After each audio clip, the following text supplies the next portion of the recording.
السلام علیکم dear listeners, آج ہم نے نمن کا آخری چیپٹر سٹارٹ کرنا ہے اور جس کا نام ہے ایدوس مارس یہ ابھی بیتے نہیں۔ ایک دن جب آیا جولیس سیزر اپنی رعایا کے سامنے تو اسے پکار کے بولا ایک نجومی، اے سیزر خبردار ہے نا ایدوس مارس یہ سے؟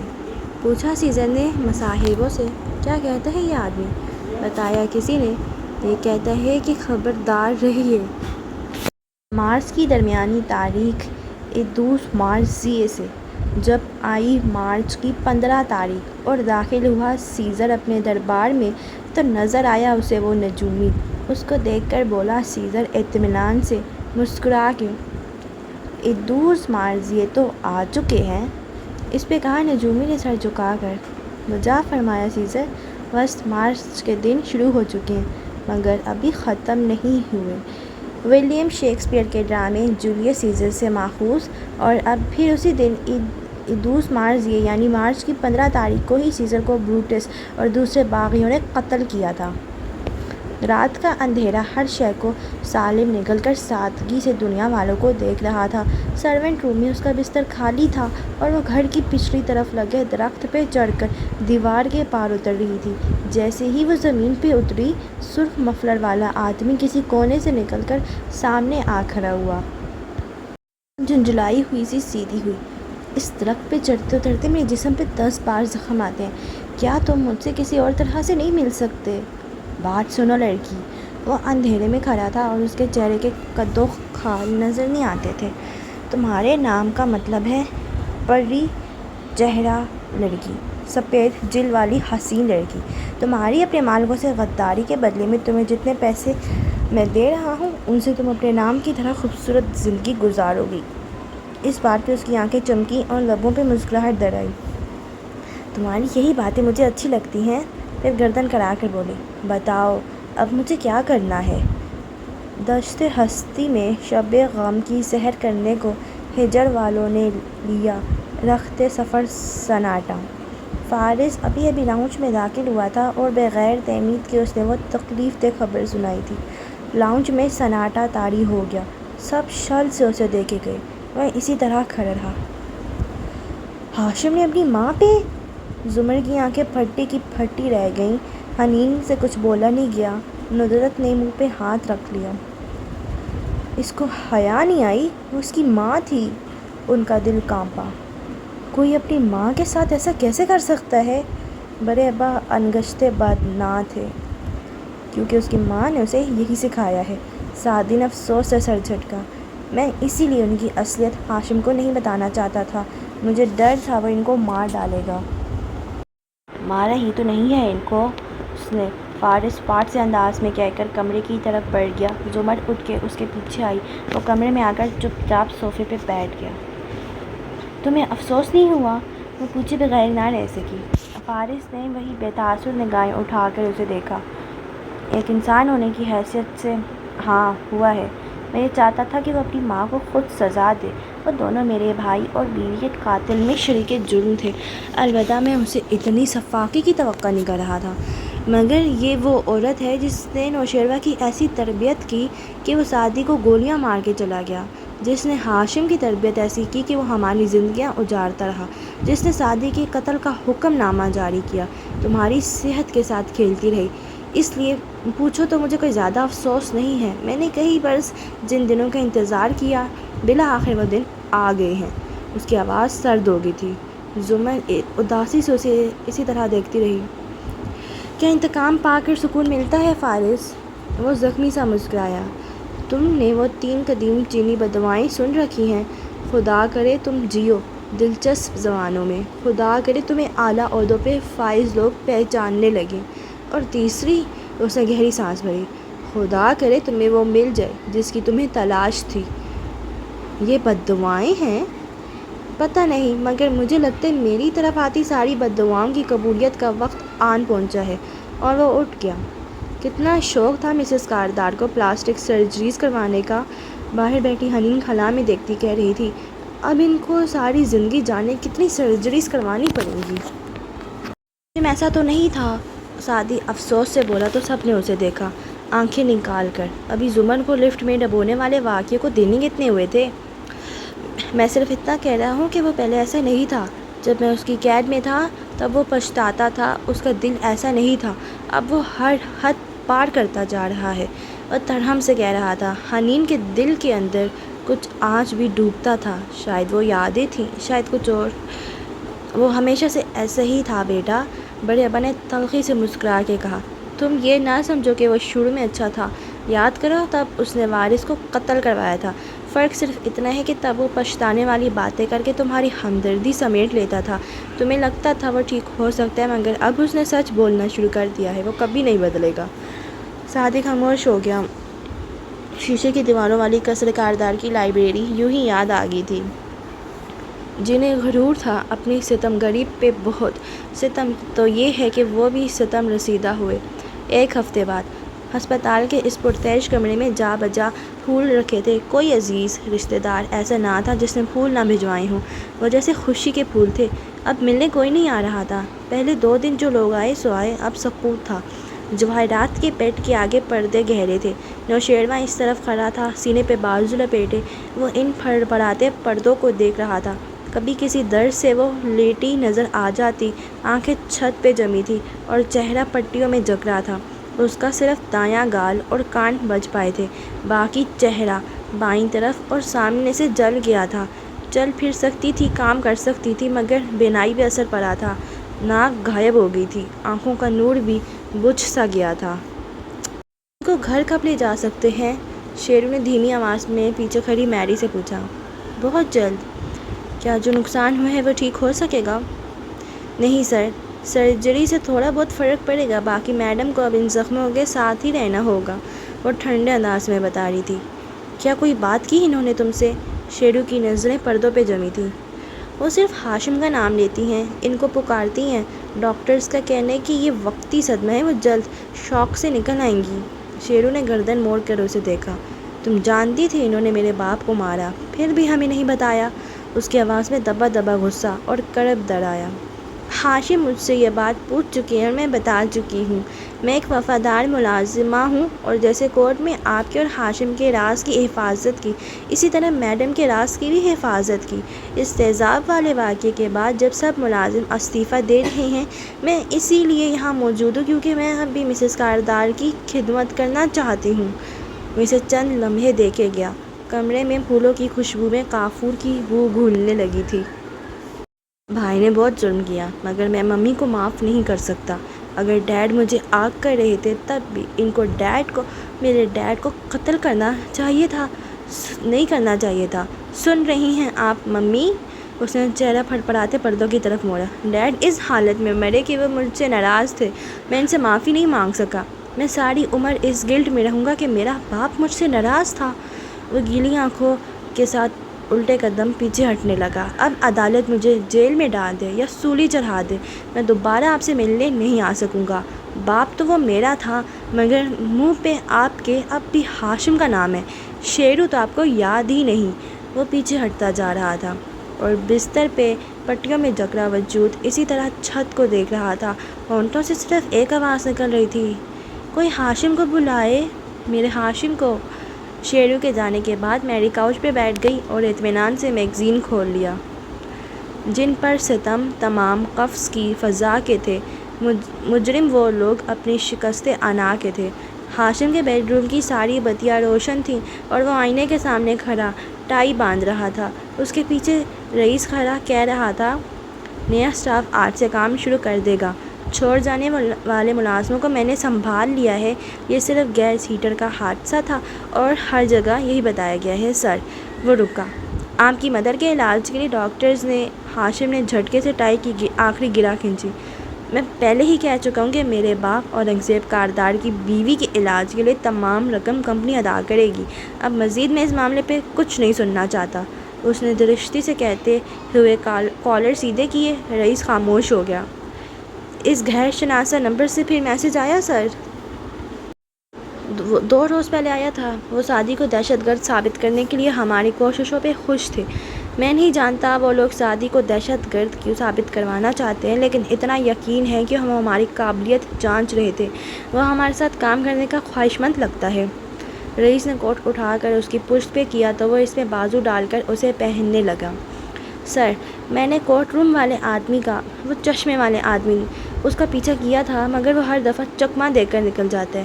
آپ کو یقین ہے کہ یہ پیغام بھیجنے والا اور سعدی کا پاسپورٹ دینے والا دراصل وہی آدمی ہے؟ ظاہر ہے، کیونکہ وہ ہمارے ساتھ کام کرنا چاہتا ہے۔ میں نے سعدی پہ تمام الزامات لگا کر اس کا اعتماد خرید لیا ہے۔ یہاں تمام عسکری گروپ اسی طرح اپنے سہولت کاروں کا اعتماد جانچتے ہیں اور پھر پارٹنرشپ شروع کرتے ہیں۔ جرائم کے سفر کا آغاز ہمیشہ ایک چھوٹے سے فیور سے شروع ہوتا ہے۔ سعدی کو دہشت گرد ثابت کر کے ان کو کیا ملے گا؟ اس سے میری کریڈیبلٹی بڑھے گی۔ جج اسے دہشت گرد مان نہیں لے گا، لیکن مجھے دہشت گردوں کا مخالف سمجھیں گے، اور کوئی بھی عسکری تنظیم ایسے سہولت کو ہاتھ سے جانے نہیں دیتی۔ ہمیں بہت جلد بزنس پارٹنر ملنے والے ہیں۔ اب وہ دونوں باتیں کرتے ہوئے کمرے سے نکل رہے تھے۔ لاؤنج میں فیونا خیری صفائی کر رہی تھی۔ میری اور وہ، بس دو ملازم رہ گئے تھے۔ ہاشم جب سیڑھیوں سے اترتا ہوا اس کے سامنے گزرا تو وہ بولی، سر، میں نیکسٹ منتھ سے چلی جاؤں گی۔ اس کی آواز میں تذبذب تھا۔ جو چاہے کرو، وہ نخوت سے کہہ کر آگے بڑھ گیا۔ باہر صبح اور تازہ خوبصورت تھی، مگر قصر اداس لگتا تھا۔ وہ موسم سے بے نیاز کار کے قریب آیا ہی تھا کہ کاردار صاحب، بے چین سی نسوانی آواز پہ وہ ٹٹکا اور مڑا۔ ڈاکٹر ایمن چند گارڈز کے ہمراہ چلی آ رہی تھی۔ ہاشم کے ماتھے پہ بل پڑے۔ بی بی، میں تمہیں بتا چکا ہوں، مجھے تمہاری ضرورت نہیں ہے۔ میں نے اور میرے شوہر نے ان جج صاحب اور کرنل کھاور کے کہنے پہ آپ کے لیے اتنا کچھ کیا۔ وہ تیز تیز چلتی قریب آئی اور غصے سے انگلی اٹھا کر بولنے لگی، اور اب جب ہم کنگال ہو چکے ہیں تو آپ ہماری مدد بھی نہیں کر سکتے۔ ہاشم نے تندئی سے اسے گھورا۔ کیا چاہتی ہو تم؟ مجھ سے کوئی نیا کام لیں یا ہمیں مالی طور پہ سپورٹ کریں، ہمیں ہمارا ریوارڈ چاہیے۔ آپ اپنے سہولت کاروں سے یوں منہ نہیں موڑ سکتے۔ ہاشم چند لمحے اسے دیکھتا رہا، پھر تاثرات نرم ہوئے، آگے آیا اور نرمی سے اس کے کندھے پہ ہاتھ رکھا۔ آئی ایم سوری، میں کچھ پریشان ہوں آج کل، بس کچھ روز یہ کیس ختم ہو جائے گا۔ میں آپ سب کو نوازوں گا۔ میں مدد کرنے والوں کو بھولا نہیں کرتا، مگر تب تک آپ خاموشی سے انتظار کرنا ہوگا۔ ڈاکٹر ایمن کے تنے تاثرات ڈھیلے پڑے۔ اس نے سر ہلا دیا، مگر ابھی تک اضطراری انداز میں انگلی میں پہنی نوکیلے ہیرے والی انگوٹھی مروڑ رہی تھی۔ کیا آپ مجھے زبان دے رہے ہیں؟ بالکل۔ وہ چند لمحے نرمی سے اس کی تسلی کراتا رہا، پھر اس کے جانے کے بعد وہ رئیس سے آہستہ سے بولا، ان سب کا بھی کچھ کرنا پڑے گا، یہ تو میری جان کو آ رہے ہیں۔ ایک خواب ہے کہ بارے درگاہ دیکھتے ہیں ہم، ایک آشنا سی روشنی سارے مکان میں ہے۔ موڑ چال پہ رات گہری چھائی تھی، گرمی اور حبس دن بدن بڑھتا جا رہا تھا۔ لاؤنج نیم روشن تھا۔ فارس ابھی آیا تھا اور چابیاں کونٹی پہ لٹکا رہا تھا جب دیکھا ندرت تن فن کرتی کچن سے نکلی تھی اور دھار سے سیم کے کمرے کا دروازہ کھولا ہے جو اندھیرے میں ڈوبا تھا، اور حنین اور اسامہ اپنے بستر پہ لحاف اوڑھے گھپ سو رہے تھے۔ کوئی انسانیت ہے تم لوگوں میں؟ وہ حلق کے بل چلائی۔ میں نے کہا تھا آدھے گھنٹے بعد دودھ کے نیچے چولہا بند کر دینا، مگر جب تک دودھ کی آبشار نہ بہہ جائے تم لوگوں کی تسلی نہیں ہوتی۔ یار ہے نا، سیم نے جھٹ منہ نکال کر اسے پکارا۔ وہ بھی فوراً اٹھ بیٹھی۔ ہاں ہاں، میں بھی وہی سوچ رہی ہوں جو تم سوچ رہے ہو۔ امی کا انٹرنیٹ بند کرنا پڑے گا، یہ تو بگڑتی جا رہی ہیں۔ بالکل، ماں باپ کو اتنی آزادی دینا اچھی بات نہیں ہے۔ آج کل کے زمانے کا کوئی بھروسہ نہیں۔ وہ دونوں سر جھوڑ کر بیٹھ گئے تھے۔ فارس اپنے کمرے میں آیا تو وہ ہمیشہ کی طرح بہت سی فائلز کے درمیان بیٹھی نظر آ رہی تھی۔ اسے دیکھ کر سر اٹھایا اور مسکرائی۔ وہ بھی مسکرایا۔ کام ہو رہا ہے۔ آدمی گھر آئے اور بیوی مسکراتے ہوئے ملے تو ظاہر ہے اب کسی بے روزگار کو کیا پتہ جاب کے بکھیرے، خیر خانہ نہ ہو یا کسی پرانے دوست کے ساتھ کھائے ہو۔ اور فارس کا حلق تک کڑوا ہو گیا۔ بہت مہربانی، کھا چکا ہوں۔ اور اس کے سامنے بیڈ پہ بیٹھا۔ زمر نے مسکراہٹ دبا لی۔ مجھے پتہ ہے، میں تمہاری ویسی خاطر میں دانت نہیں کرتی جیسے کسی بیوی کو کرنی چاہیے، بس یہ کیس ختم ہو جائے۔ میں سمجھ سکتا ہوں، تم مجھے جیل بھیج سکتی ہو، میرے خلاف بیان دے سکتی ہو، مگر مجھے کھانا نہیں پوچھ سکتی۔ وہ اب جھک کر جوتوں کے تسمے کھول رہا تھا۔ زمر نے بے اختیار ہنس دی۔ گھنگریالے بال آدھے باندھے آدھے سامنے کو جھول رہے تھے۔ وہ کافی اچھی لگ رہی تھی۔ ناک کی لونگ انگلی کی نیلے رنگ والی انگوٹھی اسے مزید حسین بناتی تھی۔ تم ہمیشہ سے اتنے ہی ظالم تھے یا اب ہوئے ہو؟ آپ کی صحبت کا اثر ہے مادام، ورنہ میں تو چند ماہ پہلے تک ایک شریف آدمی تھا۔ ویسے وہ اس کے سامنے نیم دراز ہو گیا۔ اس چڑیا گھر سے ہم کب نکل رہے ہیں؟ نکلنا کیوں چاہتے ہو یہاں سے؟ میں چاہتا ہوں ہمارا اپنا علیحدہ گھر ہو جہاں ہم دو نارمل انسانوں کی طرح رہیں۔ ابھی ہم نارمل نہیں ہیں کیا؟ آپ کے بارے میں تو شک ہے بی بی۔ اس کے سامنے کوہنی کے بل لیٹے کان تلے ہاتھ کا سہارا دیے وہ مسکرا کے اسے دیکھتے بولا تھا۔ اور نئے گھر میں جا کر تم کوئی نوکری شروع کرو گے یا نہیں؟ آپ نے مجھے اپنا ذاتی خدمت گار رکھ لیجیے گا، اس سے بڑی نوکری کیا ہوگی؟ ماشاءاللہ وکیل ہیں آپ، لوگوں کی خال کھینچ کر پیسے لیتی ہیں، مجھے بھی تنخواہ اچھی دیں گی۔ وہ سنجیدگی سے کہہ رہا تھا اور وہ ہنستی جا رہی تھی۔ ہمیشہ جاب کی بات ٹال دیتے ہو، مگر میں بھی ہار ماننے والی نہیں ہوں، پیچھے پڑی رہوں گی۔ قلم سے تنبیہ کرتے وہ دو ٹوک بولی اور پھر سے لکھنے لگی۔ پھر سر اٹھا کر بولی، اگر فارس ہمارے پاس وارث غازی کی فائلز ہوتی یا حنین کا میموری کارڈ ہوتا جس میں کارداس کے خلاف کچھ مواد تھا تو ہم یہ کیس بہت آسانی سے جیت لیتے۔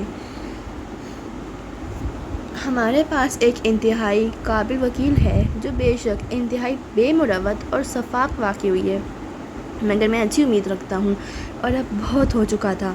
زمر نے فائل اٹھا کر اسے دے ماری تھی۔ کیا کہا تھا میں نے ابھی؟ شفاف اور بے مروت وکیل۔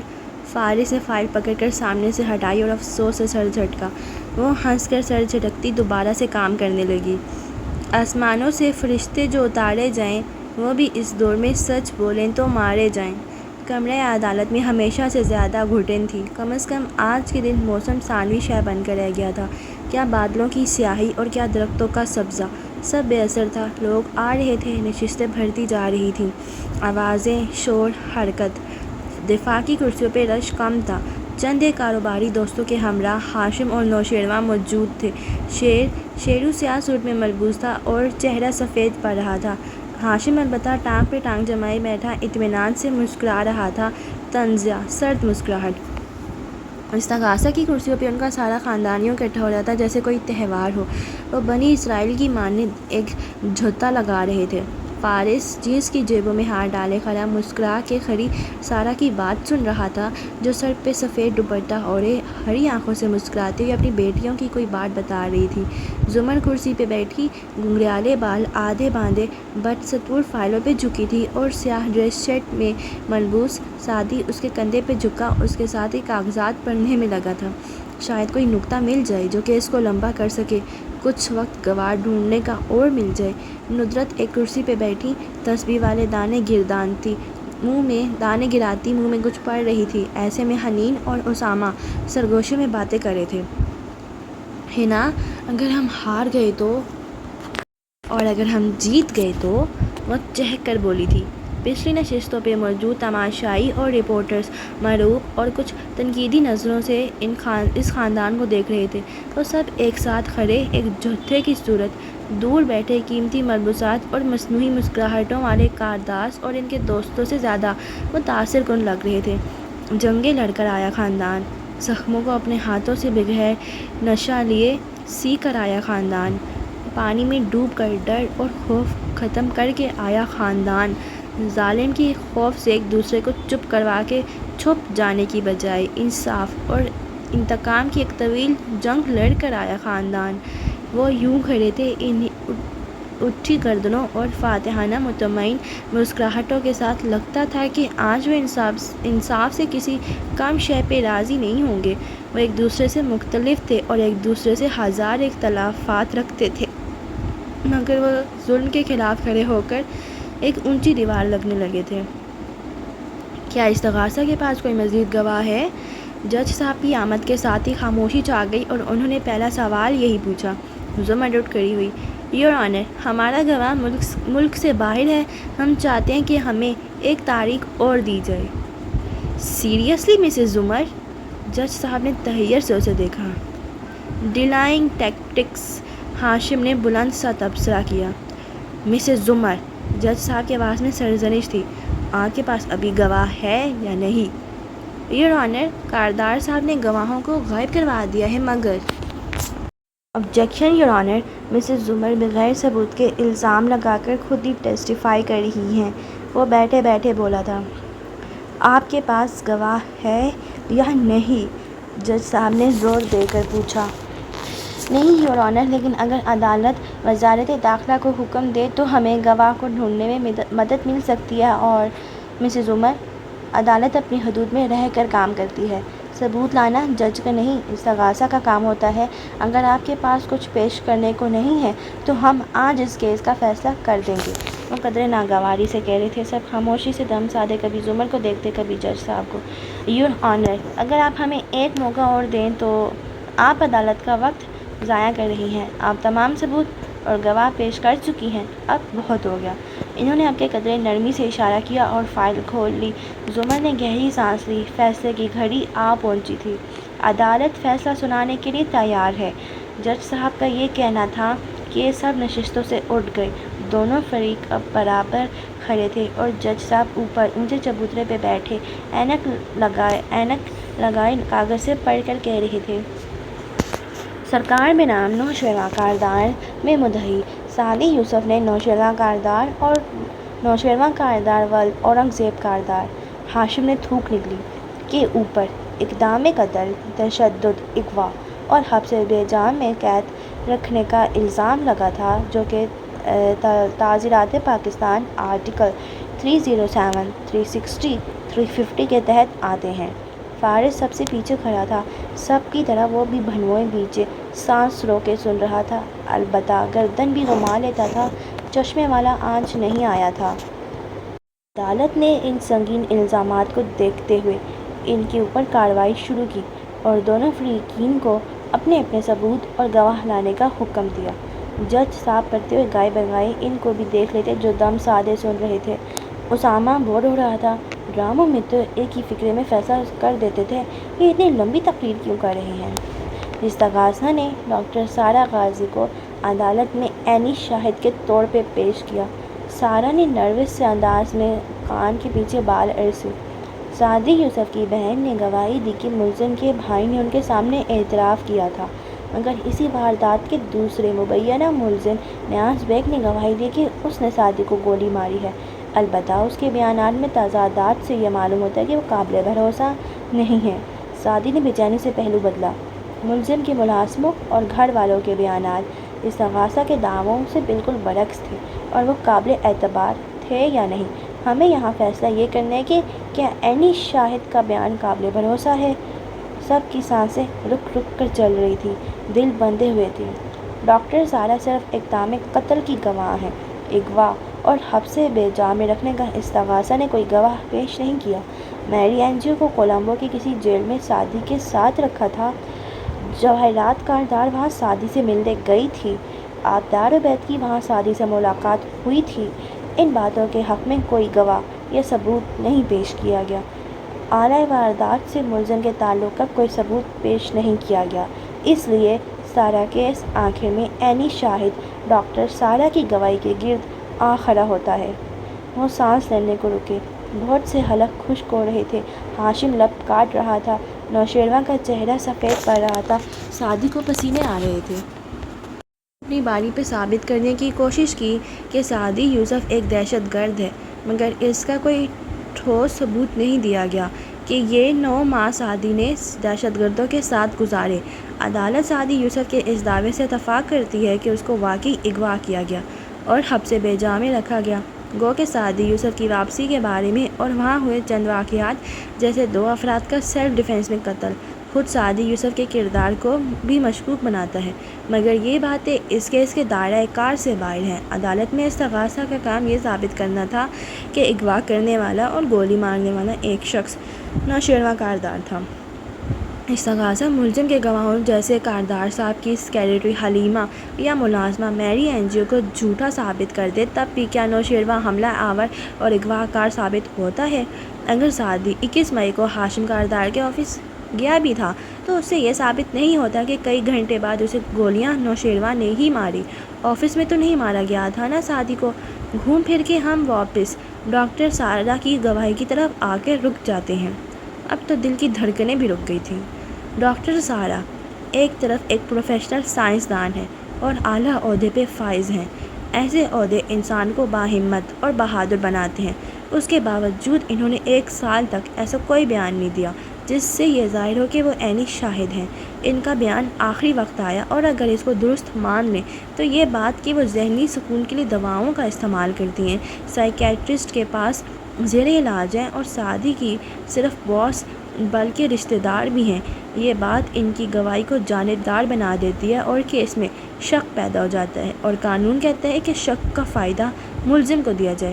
اس لیے یہ عدالت آج نوشیروان کاردار کو ان تمام الزامات سے جو سعدی یوسف نے ان پہ لگائے تھے باعزت بری کرتی ہے۔ اور سارے میں ایسا سناٹا چھا گیا جیسے کسی کے مرنے پہ چھا جاتا ہے۔ لمحے کے لیے تو ہر شخص پھٹی پھٹی آنکھوں سے جج صاحب کو دیکھے گیا، خود ہاشم بھی۔ پھر ایک دم دفاع کی کرسیوں پہ شور سا بلند ہوا، مبارک سلامت کے نعرے کہہ کے خوشی کی چہکار۔ سعدی نے سفید پڑتے چہرے کے ساتھ گردن موڑی تو دیکھا ہاشم خوشی سے مسکراتے ہوئے نوشیروان کو گلے لگا رہا تھا جو شل کھڑا تھا۔ پیچھے سے سب مبارکبادیں دے رہے تھے۔ زمر سر جھٹکتی اپنے کاغذ سمیٹنے لگی، ندرت نے سر جھکا کر آنسو پونچھے، سیم نے آسمان کو دیکھا، فارس زخمی سا مسکرا دیا۔ یہ سب میرا قصور ہے، سارا نے گیلی آواز میں کہتے سر جھکا دیا۔ اس نے آگے بڑھ کر سارا کا سر تھپکا۔ آپ نے اپنی بساط سے بڑھ کر جدوجہد کی ہے، یہ انصاف کی عدالتیں نہیں ہیں، یہ قانون کی عدالتیں ہیں۔ ہم اپیل کریں گے۔ خیر ہے سعدی، زمر نے باہر نکلتے اسے تسلی دی جو شل سا تھا۔ فکر مند سی حنین نے بھی دوسری طرف سے پکارا، ہاں بھائی ہم اپیل کریں گے۔ فائدہ کیا ہوا اس سب کا پھر؟ سیم مایوسی سے بول اٹھا۔ وہ اب راہداری میں آ کھڑے ہوئے تھے۔ سعدی ابھی تک سن تھا، شستر جامد۔ کاردار صاحب مبارک ہو۔ ہاشم وکلا کے جھرمٹ میں مسکراتا ہوا لوگوں سے ہاتھ ملاتا باہر نکل رہا تھا۔ نوشیروان کے حواس بحال ہو رہے تھے، وہ اب وکیلوں کے بھرے ہاتھوں سے مصافحہ کر رہا تھا۔ ہر شخص فاتح وکیل سے ہاتھ ملانے اور مبارکباد دینے کا خواہاں تھا۔ سب چاہتے تھے کہ ہاشم ان کو یاد رکھے۔ وہ جو کچھ عرصے سے نیچے جا رہا تھا، آج اس کا گراف پوری شان و شوکت سے بلند ہو گیا تھا۔ دونوں گروہ ساتھ ساتھ احاطے سے باہر آئے تھے۔ رپورٹرز کے مائک تیزی سے سب کے سامنے آئے تو زمر محض اپیل کریں گے جیسے چند فقرے کہہ کر سعدی کا بازو تھامے آگے بڑھ گئی۔ فارس سمیت باقی گھر والے پارکنگ کی طرف جا رہے تھے مگر سعدی نے بازو چھڑا لیا اور مڑ کر پیچھے دیکھنے لگا۔ وہاں ہاشم اور شیرو کھڑے تھے، ان کی پشت پہ مجمع تھا اور سامنے مائکس۔ ہاشم دن کی روشنی میں کھڑا مسکرا کر بلند آواز میں کہہ رہا تھا، آج انصاف اور قانون کی فتح ہوئی ہے۔ آج معزز عدالت نے یہ ثابت کر دیا ہے کہ اگر کوئی گولڈ ڈگر مشکوک کردار کا مالک غریب لڑکا اٹھ کر کسی باعزت شہری کو اس کی امیری کی سزا نہیں دے سکتا۔ وہ فاتحانہ انداز میں نظریں دوڑاتا کہہ رہا تھا۔ کیمرے کلک کلک کرتے اس کی تصاویر اتار رہے تھے۔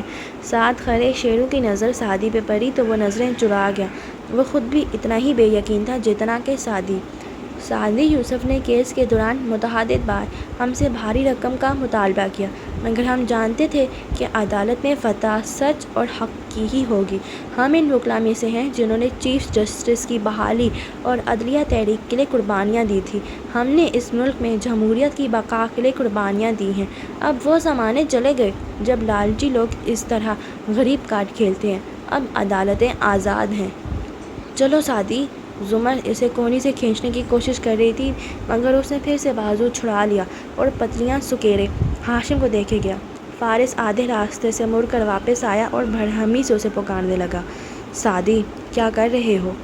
ادھر ہاشم کہہ رہا تھا، میں اعلیٰ حکام سے درخواست کرتا ہوں کہ بھلے ہم نے سعدی یوسف کو معاف کر دیا ہو مگر کیس کے دوران جو سعدی کے دہشت گردوں کی معاونت کے ثبوت اور گواہ سامنے آئے ہیں ان کے بارے میں مکمل تحقیقات ہونی چاہیے۔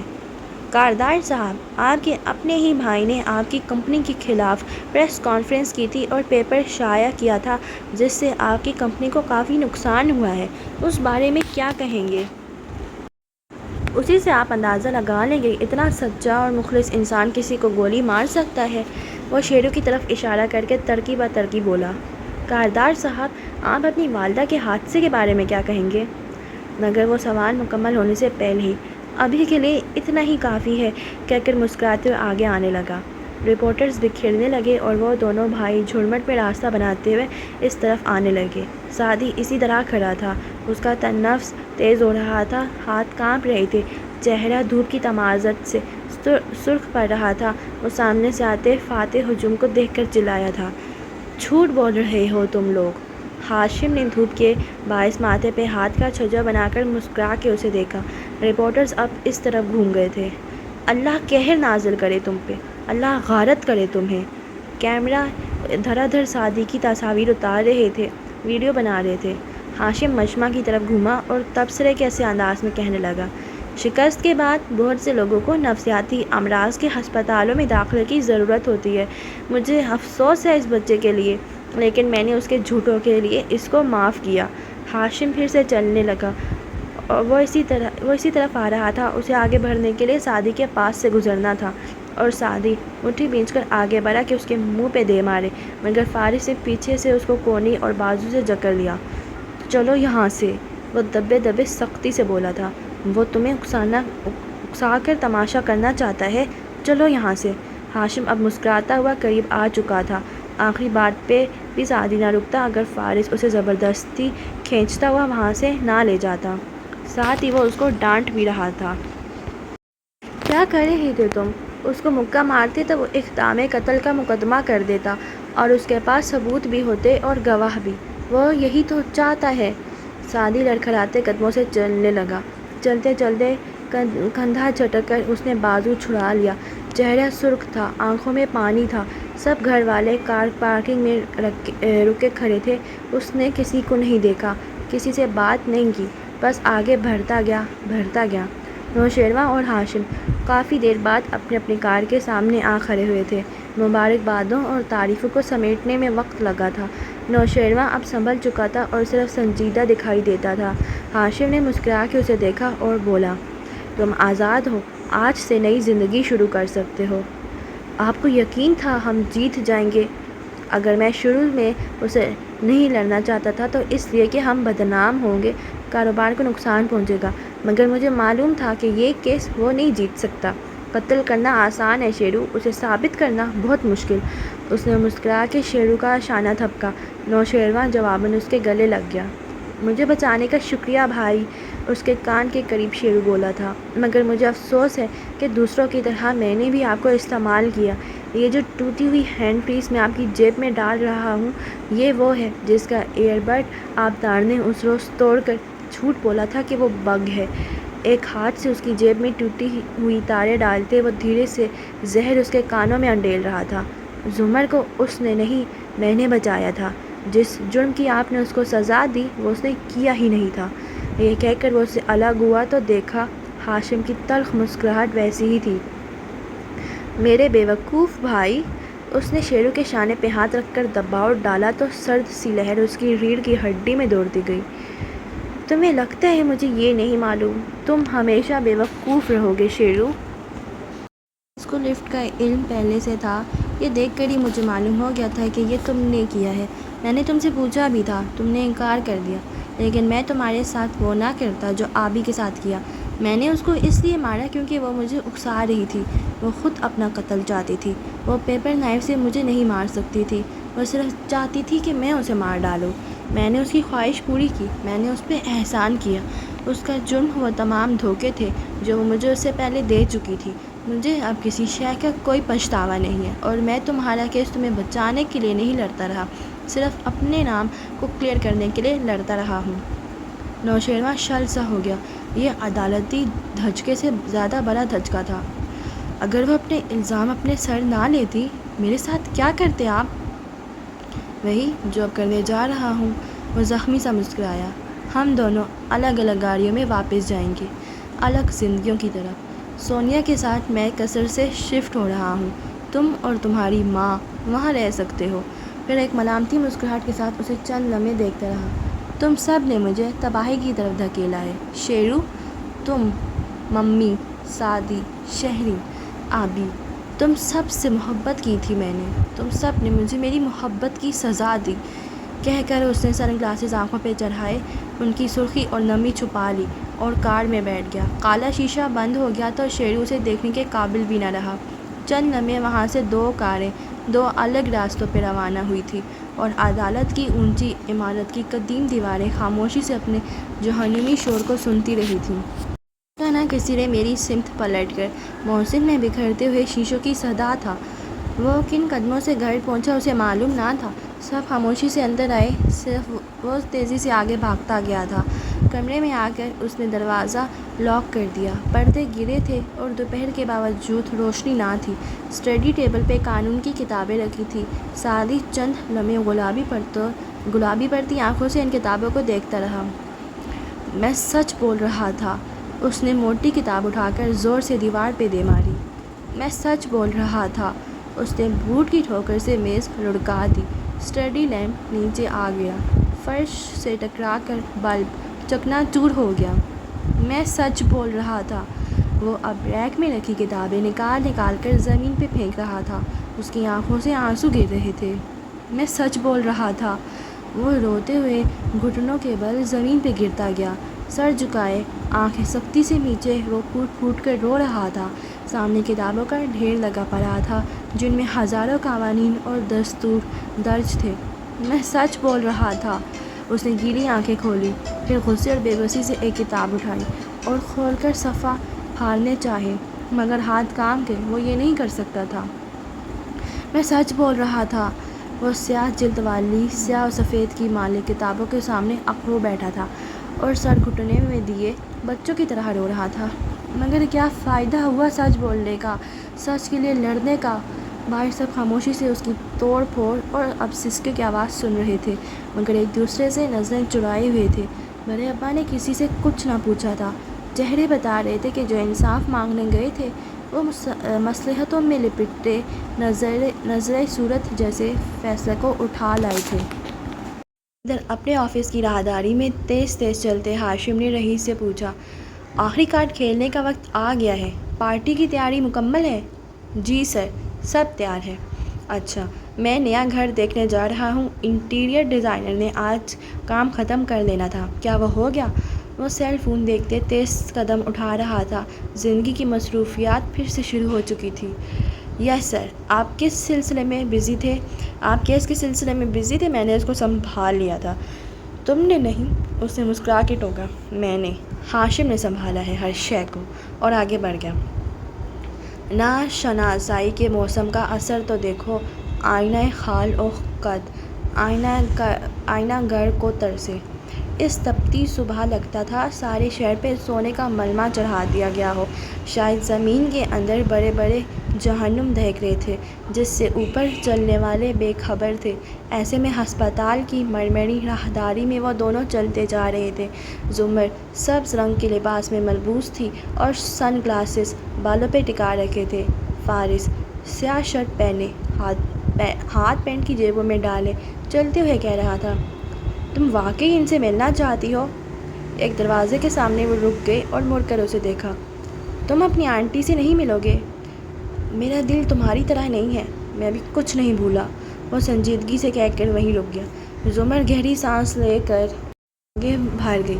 زمر اندر آئی ہی تھی کہ شیرین باہر آتی دکھائی دی۔ اس نے سونی کی انگلی پکڑ رکھی تھی اور میری اینجیو تحکم سے اسے کہہ رہی تھی، ہاشم کا حکم ہے کہ آپ آخری دفعہ سونی کو ساتھ لے جا رہی ہیں، ویکینڈ پہ جب آپ اسے چھوڑنے آئیں گی تو اس کے بعد۔ زمر کو دیکھ کر وہ چپ ہوئی۔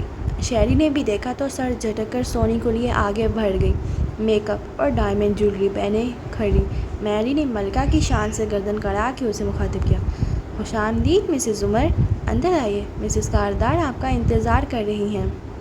وہ اندر چلی آئی۔ آج کمرے میں کوئی پھول نہ تھا، پردے ہٹے تھے اور چمکیلی روشنی چھن کر اندر آ رہی تھی۔ کھڑکی کے سامنے آرام کرسی پہ جواہرات بیٹھی تھی، رخ موڑ رکھا تھا اور سر پہ شال لے کر چہرہ ڈھک رکھا تھا۔ زمر کافی پیچھے بیٹھ گئی تاکہ اس کا چہرہ نہ دیکھ سکے۔ تم جاؤ میری، جواہرات نے گلا خراب کی سی آواز میں میری کو کہا، مگر میری زمر کے قریب صوفے پہ بیٹھ چکی تھی۔ نہیں مسز کاردار، مجھے یہاں ہونا چاہیے۔ اس کی آواز میں تمکنت تھی، ایسی تمکنت جسے جواہرات رد نہ کر سکی۔ خاموش ہو گئی۔ کیوں آئی ہو زمر؟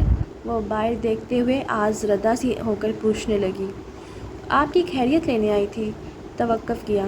میں جانتی ہوں کہ میری رپورٹس، میری صحت، میری زندگی کے ساتھ آپ کیسے کھیلتی رہی ہیں۔ شاید آپ مجھ سے حسد کرتی تھیں، حالانکہ میں آپ جیسی خوبصورت بھی نہ تھی، مگر آپ کو اپنے سامنے کسی کی تمکنت اچھی نہیں لگتی تھی۔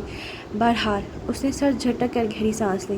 آنکھیں جواہرات کی پشت پہ جمی تھیں۔ میں آپ کو معاف کرنے آئی ہوں۔ دل سے ابھی تک بھولی کچھ بھی نہیں ہوں، مگر میں آپ کو معاف کرنا چاہتی ہوں۔ ہاشم کا معاملہ میں نے اللہ پہ چھوڑ دیا ہے۔ ایک آنسو جواہرات کی آنکھ سے ٹپکا اور چہرے پہ پھسلتا گیا۔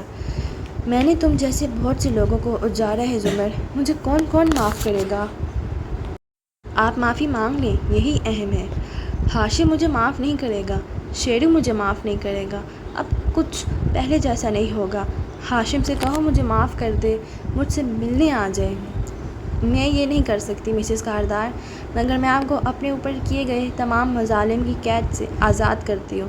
میرے اور میرے خاندان کا کوئی حساب اب آپ پہ ادھار نہیں ہے۔ جواہرات اسی طرح باہر دیکھتی رہی، آنسو گر رہے تھے۔ میں تم سب سے بہت شرمندہ ہوں، مجھے معاف کر دو، میری مدد کرو، مجھے اکیلا مت چھوڑو، مجھے اپنے سارے گناہوں کا احساس ہے۔ زمر زخمی سا مسکرائی اور پرس کندھے پہ ڈالتی اٹھ کھڑی ہوئی۔ نہیں مسز کاردار، آپ نہ شرمندہ ہیں نہ آپ کو احساس ہے۔ آپ اب بھی مجھے استعمال کرنا چاہتی ہیں ہاشم کو منانے کے لیے۔ اکثر انسان نہیں بدلتے۔ جواہرات بالکل چپ ہو گئی، آنسو بہنا رک گئے۔ یعنی تم لوگ اب مجھے دشمنی کے قابل بھی نہیں سمجھتے؟ پھر اس کے لبوں سے سرد آہ نکلی۔ اللہ آپ کو صحت دے اور آپ پہ رحم کرے، میں چلتی ہوں۔ وہ باہر کی طرف بڑھ گئی۔ فارس راہداری میں دیوار کے ساتھ کھڑا تھا، ہاتھ جیبوں میں ڈال رکھے تھے اور چھت کو دیکھتے ہوئے کچھ سوچ رہا تھا۔ یوں ہی نگاہ پھیری تو سامنے سے شہری اور سونی آتی دکھائی دی۔ شہری نے اسے دیکھ کر فوراً نظریں چرا لیں۔ فارس نے سونی کو دیکھا، وہ چھوٹے چھوٹے قدم اٹھاتی اسے ہی دیکھ رہی تھی۔ وہ اسے دیکھے گیا۔ انتہائی خوبصورت بچی تھی وہ نرمی سے مسکرایا تو سونیا نے غصیلی آنکھوں کے ساتھ ہونٹوں کو بنا آواز کے ہلا کے کہا، آئی ہیٹ یو، اور منہ موڑ کے آگے بڑھتی گئی۔ فارس کی مسکراہٹ سمٹ گئی، آنکھوں میں اچنبھا بھر آیا، کچھ دور اندر زخمی بھی ہوا تھا۔ پھر اس نے سر جھٹکا۔ چند لمحے بعد زمر آتی دکھائی دی تو وہ اس کی طرف بڑھ گیا، مگر دو سیاہ خوبصورت آنکھیں، ان کا یک ٹک اسے دیکھنا اور ہونٹوں کا ہلا کر بنا آواز کے 3 لفظ بولنا، وہ دماغ سے زیادہ دل کے اندر تک پیوست ہو گیا تھا۔ وقت رکتا ہی نہیں، خواب ٹھہرتے ہی نہیں، پاؤں جمتے ہی نہیں بہتے ہوئے پانی پر۔ کتنی راتیں اتریں، کتنے دن ڈھلے، زندگی میں گھل جانے والی مایوسی سعدی کو ہر شے سے بے نیاز کر چکی تھی۔ وہ تمام گھر والوں سے نظریں چرا کے صبح جلدی نکل جاتا، پھر یوں ہی سڑکوں پہ پھرتا رہتا یا سارا دن کمرے میں پڑا رہتا۔ اس روز سے اس کا دل جیسے ٹوٹ گیا تھا۔ ملک، قانون، انصاف کے ادارے، ہر شے سے اعتماد اٹھ گیا تھا۔ پاکستان کا کوئی مستقبل نہیں ہے، وہ جان گیا تھا۔ آج پھر وہ کمرے میں پڑا تھا، صوفے پہ لمبا لیٹا، موبائل پہ انگلی پھیرتا، سوشل میڈیا دیکھ رہا تھا۔ سیف سعدی یوسف پیج کے علاوہ وہاں تو شرمندگی سے وہ جاتا ہی نہیں تھا۔ باہر لاؤنج میں آؤ تو ٹی وی ہنوز غائب تھا اور بڑے ابا اسامہ اور حنین سے محو گفتگو دکھائی دیتے تھے۔ اسی اثنا میں ندرت سامنے والے صوفے پہ آ بیٹھی اور میز پہ کبابوں کے کچے آمیزے کا برتن رکھا، ساتھ میں پانی کا پیالہ اور بڑی ٹرے جس میں ٹکیاں بنا کے رکھنی تھیں۔ چند لمحے گزرے اور دونوں اولادیں ان کے دائیں بائیں آ بیٹھیں۔ آنکھوں میں زمانے بھر کی لالچ تھی۔ امی، صبح جو آپ نے حلیم بنائی تھی وہ بہت مزے کا تھا۔ ندرت نے ایک نظر ان دونوں کو دیکھا۔ کسی کا ہاتھ کبابوں کے 1 فٹ بھی قریب آیا تو میں نے جوتے مار کر شکل بدل دینی ہے۔ یہ دھمکی اب پرانی ہو چکی مام ڈارلنگ۔ حنا نے 2 انگلیوں سے مسالہ چکھ کر منہ میں رکھا۔ امی کی ناک کے نیچے سے کچے کبابوں کا امیزہ کھانا، منو سلوا تھا یہ۔ ایک زور کا تھپڑ اس کے ہاتھ پہ آ لگا۔ 1000 دفعہ کہا ہے درمیان سے مت اچک لیا کرو، بے برکتی ہوتی ہے، مگر ان کو فرق نہیں پڑتا۔ ندرت، ابا کو کچھ یاد آیا۔ فارس کہہ رہا تھا وہ لوگ نیا گھر لینا چاہ رہے ہیں، حالانکہ یہ گھر اتنا بڑا کافی ہے سب پہ۔ ندرت کو بات پسند نہیں آئی تھی۔ امی، آپ کیوں اسٹار پلس والی دادی بننا چاہ رہی ہیں؟ ان کو رہنے دیں جہاں وہ چاہتے ہیں۔ ہنا نے ناک سکوڑی۔ لو، میں تو ایک بات کہہ رہی تھی۔ امی، آپ نا بھائی کی شادی کر دیں، یوں گھر میں رونق آ جائے گی۔ اس نے چٹکی میں حل بتایا۔ ندرت نے ایک ٹھنڈی آہ بھر کے شادی کے کمرے کو دیکھا۔ سیم نے آنکھ بچا کر ذرا سا امیزہ اٹھا کر منہ میں رکھا۔ منو سلوا، پتہ نہیں کس کی نظر لگ گئی میرے بیٹے کو۔ چلو جی، ہنا نے منہ بنایا۔ ساری دنیا کے لوگوں کو مسئلے ان کے اعمال کی وجہ سے پیش آتے ہیں، ایک ہم پاکستانیوں کو ہر بات میں یا تو نظر لگتی ہے یا جادو ہوتا ہے۔ نظر برحق ہے بیٹا، ابا نے تنبیہ کی۔ جی ابا، بالکل برحق ہے، یہ اون کو ہانڈی اور انسان کو قبر تک پہنچا دیتی ہے۔ مگر جب قرآن میں اللہ تعالیٰ لوگوں پہ آنے والی مصیبتوں کا ذکر کرتا ہے تو فرماتا ہے کہ نمبر 1 وہ ان کو ان کے اعمال کے سبب پہنچے، نمبر 2 وہ لوح محفوظ میں اللہ نے ایسے ہی لکھ رکھی تھی۔ مجھے لگتا ہے ابا کہ اب وہ وقت آ گیا ہے کہ ہم پاکستانی نظر اور جادو سے نکل آئیں اور اپنے مسئلوں اور اعمال کو آن کرنا سیکھیں۔ نظر لگتی ہے اور جادو بھی ہوتا ہے، مگر ذرا سی باتوں میں نہیں ہوتا۔ رہا آپ کا بیٹا تو والدہ ماشطہ ادب کے ساتھ، مگر آپ کے بیٹے اور بھائیوں کے اعمال ہی ایسے تھے، انہوں نے برے لوگوں کے ساتھ پنگا لیا۔ گو کہ انہوں نے اچھا کیا تھا، مگر اچھے کام کے نتیجے میں اچھائی تو نہیں ملتی نا۔ سر پہ ندرت کا تھپڑ لگا تو وہ چپ ہوئی۔ زیادہ بک بک نہ کرتی رہا کرو ہر وقت، بس ماں کی غلطیاں نکالنے پہ لگتا ہے انعام ملنا ہوتا ہے تم لوگوں کو۔ اب جاؤ بھائی کو بلا کر لاؤ، کھانے کا بتائے کیا کھائے گا، میں وہی بناؤں۔ امی، یہ کباب فرائی کر دیں، اسامہ چہے گا۔ یہ مہمانوں کے لیے ہیں، ہٹو آپ۔ اور جب حنین بھائی کے کمرے کی طرف جا رہی تھی تو پیچھے سے سیم کے مہمانوں کی شان میں قصیدے سن سکتی تھی۔ کسی کے گھر جاؤ تو نہیں کھانے دیتی اور اپنے گھر میں ہر چیز مہمانوں کے لیے رکھ دیتی ہیں۔ سعدی اندھیرا کیے صوفے پہ بیٹھا فون دیکھ رہا تھا۔ بھائی، ہنا اس کے ساتھ آ کھڑی ہوئی، پھر جھک کر دیکھا۔ وہ ہاشم کا ٹویٹر دیکھ رہا تھا۔ تصویر میں ہاشم تھا، اسٹائلسٹ اس کے کوٹ کا کالر درست کر رہا تھا اور آگے پیچھے لوگ کام کرتے دکھائی دے رہے تھے۔ وکٹری پارٹی، کارداس کاٹیج، تھینک یو پاکستان، سرکار بنام نوشیروان کردار، یہ تمام الفاظ ہیش ٹیگ کر کے لکھے گئے تھے۔ اس کو مت دیکھا کریں بھائی، اب بس نکل چکے ہیں یہ لوگ ہماری زندگی سے۔ یہ مایا ہے، ڈاکٹر مایا، وہ تیزی سے بولا تو حنین سناٹے میں رہ گئی۔ یہ جو لڑکی کونے میں نظر آ رہی ہے سائیڈ پوسٹ، وہ زوم کر کے دیکھ رہا تھا بے یقینی سے، حیرت سے۔ یہ مایا ہی ہے، یہ ہے وہ گواہ جو ہم ڈھونڈ رہے تھے۔ مگر ہنا نے اسکرین پہ ہاتھ رکھ دیا۔ مگر اب کوئی فائدہ نہیں، اس کو بند کریں اور باہر آئیں، امی بلا رہی ہیں۔ وہ کہہ کر خود تو آ گئی، مگر جب کافی دیر گزرنے کے بعد سعدی نہ آیا تو ہنا دوبارہ اس کے کمرے میں گئی۔ کمرہ خالی تھا، بیرونی گیلری کو جاتا دروازہ کھلا تھا، الماری کے پٹ کھلے تھے، ہینگر بیڈ پہ پڑا تھا، گویا اس نے لباس بدلا تھا۔ حنین دم بخود سی کھڑی تھی، پھر میز پہ نظر پڑی جہاں سیاہ فول بک کھلی نظر آ رہی تھی۔ یہ زمر کی تھی جس میں وہ عرصے سے وکلاء اور ججز کے گھر کے پتے لکھ کر محفوظ کرتی تھی۔ ہنا نے صفحے پلٹائے، ایش نکالا۔ ہاشم کاردار، اس کے 2-3 پتے لکھے تھے۔ تیسرا کارداس کاٹیج کا تھا، اس کا فارم ہاؤس جو چک شہزاد کی طرف تھا۔ وہ فوراً باہر بھاگی، اس کا دل بری طرح سے کام گیا تھا۔ یوں لگتا تھا 21 مئی کی صبح پھر سے آن پہنچی ہے۔ وہ تب بھی تیار ہو کر سوٹ پہن کر گھر سے گیا تھا، بغیر بتائے۔ نہیں، آج نہیں۔ منظر جو آنکھ میں ہے گوا دیجیے اسے، پتھر جو دل پہ ہے اسے کیسے ہٹائیے۔ ذرا سی بارش ہوئی تھی مگر درخت اور پودے نہا کر سرسبز نکل آئے تھے، مٹی کی سودھی خوشبو سارے میں رچ بس گئی تھی۔ عمر کار سے نیچے اتری اور گردن اٹھا کر دھلے دھلائے خوبصورت بنگلے کو دیکھا تو ہونٹوں پہ مسکراہٹ بکھر گئی۔ سن گلاسز آنکھوں سے اوپر لے جا کر ماتھے پہ لیں، فارس ڈرائیونگ ڈور بند کر کے باہر نکلا اور مسکراتا ہوا اس کے ساتھ آ کھڑا ہوا۔ کیسا لگا ممکنہ طور پہ ہمارا گھر؟ اچھا ہے، اسے مسکرا کے سراہا۔ وہ دونوں اب کار کے ساتھ شانہ بشانہ کھڑے بنگلے کو دیکھ رہے تھے۔ اس چڑیا گھر سے تو بہت ہی اچھا ہے، وہ کہے بغیر نہ رہ سکا۔ زمر نے خفگی سے آنکھیں گھما کر اسے دیکھا۔ میرے گھر والوں کے پیچھے کیوں پڑے رہتے ہو؟ کیونکہ بی بی آپ سے زیادہ وہ میرے گھر والے ہیں۔ مس کرو گے تم ان کو؟ زمر نے واپس گھر کی طرف چہرہ موڑ لیا۔ میں انشاءاللہ تعالیٰ کسی کو بھی مس نہیں کروں گا، وہ جھرجھری لے کر بولا تھا۔ مگر میں ان کے بغیر کیسے رہوں گی؟ وہ مصنوعی اداسی سے بولی۔ فارس کا حلق تک کڑوا ہو گیا۔ جی آپ تو جیسے بڑی خدمت گزار بہو ہیں، دن میں 6 قسم کے کھانے بناتی ہیں اور بڑا لگاؤ ہے آپ کو جوائنٹ فیملی سے۔ یہ تم ہمیشہ سے اتنے ہی طنز کرتے تھے کیا؟ وہ اب سچ مچ برا مان گئی تھی۔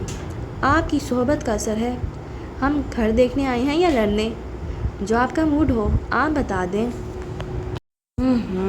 ناک سکوڑ کر اس نے سر جھٹکا اور اندر کی طرف قدم بڑھا دیے۔ وہ آگے گئی تو فارس کے لبوں پہ مسکراہٹ بکھر آئی، مگر جلدی سے چہرہ سنجیدہ بناتا اس کے پیچھے لپکا۔ تم خوش ہو؟ اس کے ساتھ اندر جاتے اس نے پھر سے اسے چھیڑا۔ ہم کیس ہار گئے، مجھے کیسا ہونا چاہیے؟ وہ واقعی اداس ہوئی۔ جیت کر کیا ہوتا؟ وہ اپیل کرتے اور شیرو بری ہو جاتا، یا ہاشم اسے جیل سے غائب کروا دیتا اور ملک سے باہر بھجوا دیتا۔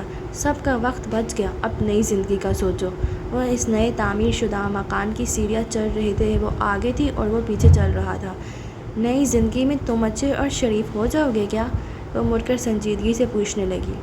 استغفر اللہ، وہ بڑبڑایا۔ 2-4 فقرے زبان تک آئے تھے مگر فون کی گھنٹی۔ اس نے برے موڈ سے موبائل نکال کر دیکھا۔ حنین کالنگ۔ اس کا دماغ گویا بھونا اٹھا۔ حنین، تم آخر پیدا کیوں ہوئی تھی ہمارے گھر؟ کیا تم پہ لازم ہے کہ جب آدمی مصروف ہو تم کوئی نہ کوئی کال کر کے ضرور دماغ خراب کرو گی؟ وہ واقعی غصے سے بول رہا تھا مگر دوسری طرف کے الفاظ سن کر اس کے ماتھے کے بل ڈھیلے پڑے، چہرہ پھیکا پڑا۔ کب گیا ہے وہ؟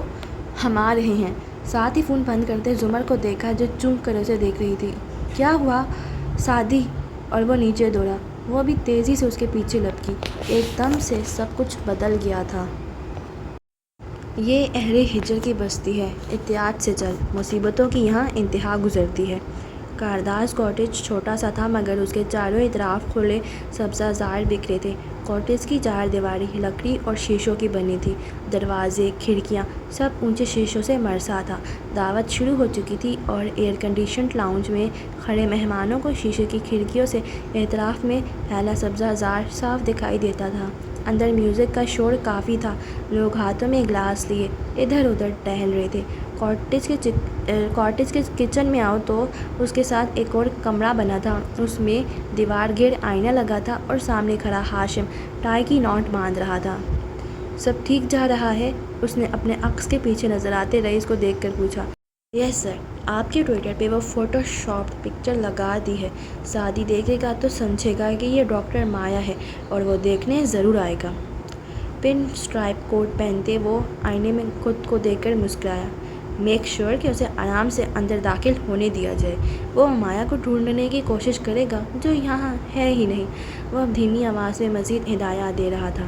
فارس جس وقت دھار سے دروازہ کھول کر مور چال کے لاؤنج میں داخل ہوا، حنین بے چینی سے دائیں بائیں ٹہل رہی تھی اور پیچھے ابا، ندرت اور سیم پریشان سے بیٹھے تھے۔ کون سی ڈائری ہے؟ دکھاؤ۔ وہ پسینہ پسینہ ہو رہا تھا، راستے میں جتنا سن چکا تھا وہ بہت تھا۔ آگے بڑھا، حنا سے ڈائری خود ہی چھپٹ لی اور صفحے پلٹائے، بار بار بالوں میں انگلیاں چلاتا، آستین سے پیشانی پوچھتا۔ اس کا فون کیوں آف ہے؟ پیچھے پریشان سی زمر فون کان سے لگائے اندر آ رہی تھی۔ وہ سارا راستہ اسے کال کرتی آ رہی تھی۔ مجھے نہیں پتا۔ حنا کی آنکھوں میں آنسو تھے۔ میرے بھائی کو واپس لائیں۔ فارس، وہ کیا کرنے گیا ہے ادھر؟ ندرت نے کچھ کہنا چاہا مگر گلا روندھ گیا۔ انہوں نے سر پکڑ لیا مگر وہ کسی کو نہیں سن رہا تھا۔ اس نے بس ڈائری سے ایک صفحہ پھاڑا اور باہر کو بھاگا۔ میرے آنے تک کوئی گھر سے نہیں نکلے گا، میں اس کو لے کر آتا ہوں۔ جاتے جاتے ایک نظر زمر پہ ڈالی۔ میں آ رہا ہوں بس اس کو لے کر۔ کوئی وعدہ تھا جو اس نے کیا تھا، ایسے ہی ایک وعدہ ندرت کے گھٹنوں پہ ہاتھ رکھ کر 22 مئی کی صبح بھی کیا تھا۔ وہ سب پر امید آنکھوں سے اسے دیکھے گئے۔ وہ کسی الوداع، کسی شام کے بغیر باہر نکل گیا۔ اوہ سعدی، تم ایسا کیوں کرتے ہو؟ زمر سر ہاتھوں میں لیے صوفے پہ بیٹھتی چلی گئی۔ پتھر ہو تو کیوں خوف شب غم سے ہو لرزاں، انسان ہو تو جینے کی ادا کیوں نہیں آتی؟ وہ خوبصورت سا بنگلہ شام کے اس پہر تاریکی میں ڈوبتا جا رہا تھا۔ سعدی ملازم کی موہیت میں اندر داخل ہو رہا تھا۔ کوٹ کے نیچے سفید شرٹ پہنے، بال بنائے وہ کافی سنجیدہ اور سوبر دکھائی دیتا تھا۔ ملازم اسے اسٹڈی روم کے دروازے تک لے آیا اور پھر رخصت ہو گیا۔ اس نے گہری سانس لے کر دروازہ دھکیلا۔ اندر میز کے پیچھے جج صاحب عابد آغا بیٹھے تھے، دونوں ہاتھ باہم میں لائے وہ سنجیدگی سے اسے دیکھ رہے تھے۔ مجھے بالکل بھی اچھا نہیں لگا تمہارا یہاں آنا، کیونکہ میں عدالت میں فیصلہ دے چکا ہوں۔ تمہارا مجھ سے ملنا ہر طرح سے غلط ہے، لیکن تم نے درخواست کی تھی، اس لیے میں نرمی برت رہا ہوں۔ بیٹھو، وہ سنجیدگی سے بولے تھے۔ سعدی دروازہ بند کر کے ان کے سامنے آ کر بیٹھا۔ کمرے میں پھر سے خاموشی چھا گئی۔ شیلف میں رکھی موٹی موٹی قانون کی کتابیں بوریت سے اس خاموشی کو سننے لگی۔ آج ہاشم کاردار وکٹری پارٹی دے رہا ہے یور آنر، اور اس میں وہ گواہ بھی شامل ہے جس کو میں ڈھونڈ رہا تھا۔ وہ ان کی آنکھوں میں دیکھتے ہوئے کہنے لگا، پہلے میں نے سوچا کہ وہیں جاؤں، زمر کی ڈائری کھولی تاکہ اس کے کاٹیج کا ایڈریس دیکھوں، مگر وہاں آپ کا نام دیکھا تو یہیں چلا آیا۔ وہ غور سے اسے دیکھ رہے تھے۔ میں یہاں آپ سے کچھ پوچھنے آیا ہوں یور آنر، کیا میں واقعی ساری دنیا کو جھوٹا لگتا ہوں؟ سعدی ہاتھ باہم پھنسائے جج صاحب نے گہری سانس لی۔ اسٹڈی میں پھیلی مدھم روشنی نے ماحول کے تناؤ کو بڑھا دیا تھا۔ جس وقت تم لوگ پہلے دن میرے کورٹ روم میں داخل ہوئے تھے، میں کیا کچہری کا ہر ریڈر، رپورٹر، ہر وکیل، جج، حتیٰ کہ جھاڑو لگانے والا خاک لوگ اور باہر فوٹو کاپی کرنے والے بیٹھے ہوتے ہیں، وہ بھی یہ جانتے تھے کہ تمہیں کس بھائی نے گولیاں ماری اور کس بھائی نے اغوا کر کے شری لنکا بھیجا۔ سب کو پہلے دن سے معلوم تھا کہ تم سچ کہہ رہے ہو۔ سعدی دم سادے بیٹھا رہا۔ آپ سب جانتے تھے؟ آج تمہیں ایک بات کو اچھی طرح ذہن نشین کرنا ہوگا۔ عدالت میں دو طرح کے مقدمے ہوتے ہیں، یعنی جرائم دو طرح کے ہوتے ہیں، کرمنل کیسز اور کرپشن کیسز۔ کرمنل کیسز جیسے قتل، چوری، اغوا وغیرہ کے مقدمے، اور کرپشن کیسز جیسے کسی سیاستدان یا سرکاری افسر نے اپنے عہدے کا فائدہ اٹھا کر ملک کی ترقی کے لیے جو فنڈز ہوتے ہیں ان میں سے رقم ہیر پھیر کر کے اپنے اکاؤنٹس میں بھری ہو۔ جب کسی پہ کرپشن کا الزام لگتا ہے تو ساری دنیا میں قانون یہی ہے کہ بارے ثبوت ملزم پہ ہوتا ہے، یعنی جس سیاستدان پہ الزام لگا ہے اس کو خود ثبوت دے کر اپنے پیسے کو حلال کا پیسہ ثابت کرنا ہے۔ کرپشن کیسز میں الزام لگانے والا ثبوت نہیں دیتا۔ سمجھ آ گیا؟ سعدی کا سر اثبات میں ہلا۔ اسی طرح پوری دنیا میں جب کرمنل کیس چلتا ہے، قتل، چوری، اغوا وغیرہ کے مقدمے، تو ثبوت الزام لگانے والے کو دینا ہوتا ہے، کرپشن کیس کے برعکس۔ ٹھیک؟ ٹھیک، وہ جانتا تھا مگر سر کو خم دیے سنے گیا۔ تمہارے کیس میں سب کو معلوم تھا کہ تم سچے ہو، وہ جھوٹے ہیں، مگر سعدی یوسف خان تمہارے پاس ثبوت نہیں تھے۔ میں نے سنا ہے تمہارے پاس کوئی ویڈیو بھی تھی ہاشم کے دفتر کی، مگر تم نے اور ہاشم نے ڈیلنگ کر کے اس کو دبا دیا کیونکہ اس میں تمہاری بہن پہ انگلی اٹھنے کا خطرہ تھا۔ یہ باتیں کچہری میں کبھی نہیں چھپتی، سب کو پتہ ہوتا ہے۔ پاکستان میں ہر 100 میں سے 99 قتل جب ہوتے تو 24 گھنٹوں میں سب کو قاتل کا پتہ چل جاتا ہے، مگر سزا اس لیے نہیں ملتی کیونکہ قانون کمزور ہے۔ یہ قانون ججز نے نہیں بنائے، ہم نے صرف اس قانون کو مد نظر رکھ کر فیصلے کرنے ہیں۔ یہ جن کو تم ووٹ دے کر اسمبلیوں میں بھیجتے ہو، انہوں نے بنائے ہیں قانون۔ قانون کہتا ہے کیس میں ریزنیبل ڈاؤٹ تک نہ آئے، مگر تمہارے کیس میں شک تھا۔ جج انتظار کرتا ہے کہ ثبوت لاؤ، ثبوت لاؤ، گواہ لاؤ، گواہ لاؤ۔ تم لوگ گواہ اور ثبوت نہیں لاتے تو جج کا کیا قصور؟ ڈاکٹر سارا اسٹینڈ پہ کھڑے ہو کر ہاشم سے کہتے ہیں کہ تم میرے شوہر کے قاتل ہو، مگر تم لوگ ہاشم کے خلاف کوئی کیس پرسیو ہی نہیں کر رہے تھے۔ تمہارا سارا زور نوشیروہ پہ تھا، اور میں جانتا ہوں کہ وہ مجرم تھا، ایکمپائل تھا، لیکن اگر تم اسی کیس کو ہاشم کے خلاف لڑتے تو شاید ثبوت مل جاتے۔ میرا کام اپنی معلومات، اپنے دل کی گواہی اور سنی سنائی باتوں پہ فیصلہ کرنا نہیں ہے۔ مجھے ان چیزوں کو دیکھنا ہے جو تم لائے ہو۔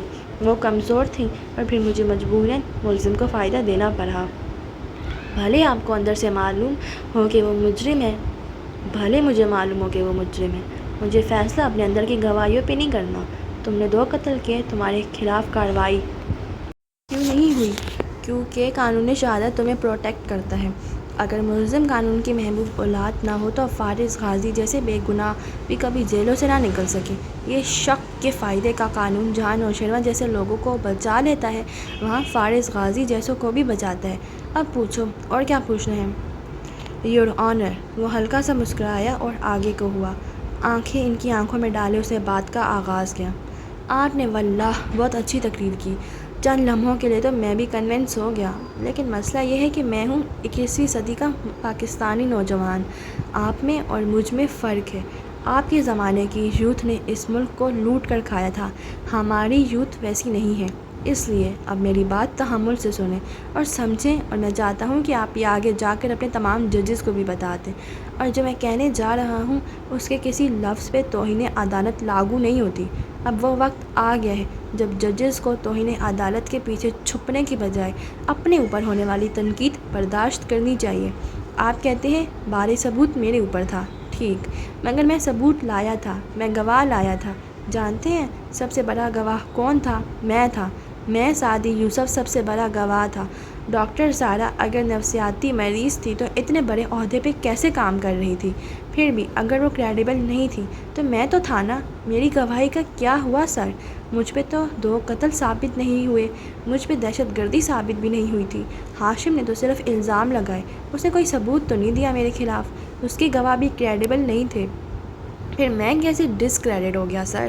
آپ کی جگہ اگر یہ کیس کسی امریکی یا مغربی عدالت میں لڑا جاتا تو میری گواہی پہ فیصلہ ہو جانا تھا، لیکن میرے ملک کے ججز جو ثبوت سے کہتے ہیں کہ خود کو ثابت کرو، کیا یہ ججز بچے ہیں؟ کیا اس ملک میں اندھے قانون، بہرے جج اور گونگے ملزموں کا ہی راج رہے گا؟ اندھا قانون جو دیکھ نہیں سکتا کہ کون کریڈیبل ہے کون نہیں، بہرا جج جو مدعی کی بات نہیں سنتا، اور ملزم جو اپنا خاموشی کا حق انجوائے کرتے ہوئے گونگا بنا رہتا ہے۔ یور آنر، آپ بے شک ایک ایماندار جج ہیں، لیکن سارا مسئلہ یہی ہے کہ میرے ملک کو ایماندار ججز کی نہیں، بہادر ججز کی ضرورت ہے۔ ججز قانون نہیں بناتے، ٹھیک، قانون سیاستدان بناتے ہیں، ٹھیک، مگر ججز پریسیڈنٹس تو سیٹ کر سکتے ہیں نا۔ جج کے فیصلے قانون بن جاتے ہیں۔ اگر اس ملک کو بہادر جج مل جائیں اور وہ فیصلے کرنے پہ آ جائیں تو انہی فیصلوں کی بنیاد پہ کمزور ثبوت کے باوجود آئندہ فیصلے درست دے دیے جائیں۔ ہمارے ملک میں ایماندار ججز بہت زیادہ مگر بہادر ججز بہت کم ہیں سر۔ مجھے یہ کہہ لینے دیجیے یور آنر بہت ادب سے کہ ججز کا کام بینچ پہ بیٹھ کر گھمنڈ ظاہر کرنا یا مزاحیہ ریمارکس دیکھ کر ہیڈ لائن بننا نہیں ہوتا، یہ اینکرز اور سیاست دانوں کا کام ہوتا ہے۔ آپ کا کام ہے آخر میں درست فیصلہ کرنا، انصاف نہیں کرنا بلکہ عدل کرنا۔ عدل اور انصاف میں فرق ہوتا ہے یور آنر۔ انصاف کہتا ہے کہ 2 لوگوں اور روٹیاں 3 ہوں تو دونوں کو 1.5 روٹی دو، مگر عدل کہتا ہے کہ دونوں آدمیوں پہ غور کرو، جو کئی دن سے بھوکا ہے اس کو 2 روٹیاں دو اور جو پہلے ہی سیر ہے اس کو 1 دو۔ انصاف کہتا ہے چوری کرنے والے کا ہاتھ کاٹو، مگر عدل کہتا ہے جو قانون روٹی نہیں دے سکتا وہ ہاتھ نہیں کاٹ سکتا۔ انصاف کہتا ہے سعدی یوسف قاتل ہے، عدل کہتا ہے سعدی یوسف کو اس راستے پر نہ چلنا پڑتا اگر قانون فارز غازی کو 4 سال تک لٹکا کر نہ رکھتا۔ ہمیں منصف جج نہیں چاہیے، ہمیں عادل ججز چاہیے۔ اگر ہارون عبید جیسے سیاستدان، ہاشم جیسے وکیل اور جواہرات کاردار جیسے کاروباری لوگ کرپٹ ہیں تو آپ ججز ان سے زیادہ کرپٹ ہیں، کیونکہ آپ کی ذمہ داری دوہری تھی۔ آپ کہتے ہیں سر ملزم کو شک کا فائدہ دیا جاتا ہے، درست، مگر یہی فائدہ غریب ملزم کو کیوں نہیں دیا جاتا؟ امیر ملزم کی ضمانت کیوں منظور ہو جاتی ہے؟ فارز غازی کی 4 سال تک کیوں نہیں منظور ہوئی تھی؟ آپ نے جو فیصلہ دیا بالکل قانون کے مطابق دیا، میں مانتا ہوں، مگر یہ انصاف کیا آپ ججز قانون کے لیے کرتے ہیں یا اس لیے کہ ٹی وی پہ اینکرز نکتے نہ اٹھائیں؟ سر میں تب 18 سال کا تھا جب ججز کی بحالی کی تحریک چلی تھی، میں تب انگلینڈ نہیں گیا تھا اور جتنا ہو سکا میں اس تحریک میں شامل رہا تھا۔ مجھے آج بھی اپنے کردار پہ فخر ہے کیونکہ ہم نے عدلیہ کے لیے تحریک چلائی تھی۔ یہ الگ بات ہے کہ جسٹس اپنے الگ ایجنڈے پر چل پڑے، لیکن مجھے یہی کہہ لینے دیجیے کہ عدلیہ تو آزاد نہیں ہوئی، مگر 2 چیزیں دی ہمیں اس تحریک نے، 2 باقیات، اس نے انگلیوں کی وی بنا کر دکھائی، متکبر جج اور متشدد وکلاء۔ اسٹڈی میں ایسا گہرا سناٹا چھا گیا کہ سوئی گرنے سے بھی آواز پیدا ہونے کا اندیشہ تھا۔ جج صاحب سنجیدہ چہرے سے اسے دیکھے گئے، وہ وکٹری کی وی دکھا رہا تھا۔ متکبر اور متشدد، یہ بنا دیا ہے اس تحریک نے آپ ججوں اور وکیلوں کو۔ آپ لوگ تو جانتے ہیں کہ اس ملک میں ثبوت اور گواہ کیسے غائب کرا دیے جاتے ہیں، پھر کیوں آپ کی ناک پہ ممکنہ ثبوت نہیں ٹکتے؟ کیوں ناممکن ثبوت مانگتے ہیں آپ ملزموں کو سزا دینے کے لیے؟ جج صاحب نے گہری سانس لی اور ٹھنڈے انداز میں کہا، تم اگر جج ہوتے تو قانونی پیچیدگیاں اور باریکیاں زیادہ بہتر سمجھ سکتے۔ میں مجبور تھا۔ اگر میری جگہ آپ کا بیٹا ہوتا اور وہ اپنے ظلم کی داستان سناتا اور اپنے زخم دکھاتا، کیا تب بھی آپ اس کو کریڈیبل گواہ تصور نہ کرتے؟ اور وہ کتنی ہی دیر کچھ بول نہ سکے، لب کھولے پھر بند کیے، سارے الفاظ ختم ہو گئے تھے۔ سعدی نے ایک آخری ملامتی نظر ان پہ ڈالی، دو الفاظ بولے، متکبر جج اور متشدد وکلا۔ یہ الفاظ آپ سب ججز اور وکلاء کو یاد رکھنے چاہیے ہیں۔ جب وہ کار میں آ کر بیٹھا تو چند لمحے گہرے سانس لے کر خود کو ٹھنڈا کیا۔ جج صاحب کو اتنا سب سنا کر بھی ایک سوال کا جواب نہیں ڈھونڈ پایا تھا وہ۔ آخر فائدہ کیا ہوا اس سب کا؟ اتنی جہد، اتنی خواری، عدالتوں کے دھکوں کھانے کے بعد ہار جانے کا؟ شاید یہ سب واقعی بیکار تھا جیسے فارس کہتا تھا۔ اس نے فون اٹھایا اور ایئرپلین موڈ آف کیا، جو اس نے عادتاً لگا دیا تھا کہ کوئی ڈسٹرب نہ کرے۔ فون کی جان واپس آئی تو فوراً چیخنے لگا۔ جی عمر، اس نے آواز کو ہموار کر کے فون کان سے لگایا۔ اوہ شکر سعدی، تم؟ وہ پہلے خوشی اور نڈھال انداز میں بولی اور پھر آواز میں غصہ اتر آیا۔ تو کیوں جا رہے ہو ادھر؟ فوراً واپس آؤ۔ کدھر گیا تھا میں؟ وہ حیرت سے بولا۔ تم ہاشم کی پارٹی میں جا رہے ہو نا؟ جھوٹ مت بولنا مجھ سے، فوراً واپس آؤ۔ میں ادھر نہیں گیا، وہ آواز دھیمی کر کے بولا۔ میں جج صاحب سے ملنے گیا تھا مگر واپس آ رہا ہوں۔ ہاشم کی طرف جا کر کیا کرنا ہے میں نے؟ ادھر زمر نے فون بند کیا تو سب خوشی اور فکر مندی کے ملے جلے تاثرات سے اسے دیکھ رہے تھے۔ وہ ٹھیک ہے، واپس آ رہا ہے۔ وہ تھک کر صوفے پہ بیٹھ گئی۔ شوگر لاؤنج میں خوشی کی لہر دوڑ گئی اور ابھی وہ ٹھیک سے پرسکون بھی نہ ہو پائی جب فارس کو کال کرو، اسے کہو کہ وہ واپس آئے۔ بڑے ابا کی آواز نے اس کے کانوں میں سوڑ پھونکا۔ وہ کرنٹ کھا کر سیدھی ہوئی اور جلدی جلدی نمبر ملایا۔ کچھ پتہ چلا؟ وہ ڈرائیو کر رہا تھا۔ وہ آ رہا ہے، میری ڈائری سے جج صاحب کا پتہ لے کر گیا تھا، تم واپس آ جاؤ۔ اچھا۔ وہ اب کار روک چکا تھا اور باہر دیکھتے ہوئے کہہ رہا تھا، کارداس کاٹیج سامنے تھا۔ فارس تم فوراً واپس آؤ، ہاشم سے کچھ بعید نہیں ہے، وہ پریشانی سے بولی۔ میں آ رہا ہوں۔ اس نے فون بند کیا اور اسے سائلنٹ کر کے جیب میں ڈال دیا۔ چند لمحے اسٹیئرنگ کو دیکھتا رہا، واپس جائے یا نگاہیں دور نظر آتے گیٹ اور مہمانوں کی گاڑیوں کی طرف اٹھائیں۔ آخر وہ کیا کرنا چاہتا ہے؟ ڈاکٹر مایا کی تصویر پوسٹ کرنے کا مقصد سعدی کو مدعو کرنا تھا۔ وہ عموماً ہاشم کے پلان دیر سے سمجھا کرتا تھا، آج جلدی سمجھ گیا تھا، تو کیا وہ واپس مڑ جائے؟ ایک فیصلہ کر کے وہ باہر نکل آیا۔ بالائی منزل پہ کھڑے رئیس نے کوٹ کی آستین کے چہرے کے قریب لے جا کر کہا، سر، فارس آیا ہے۔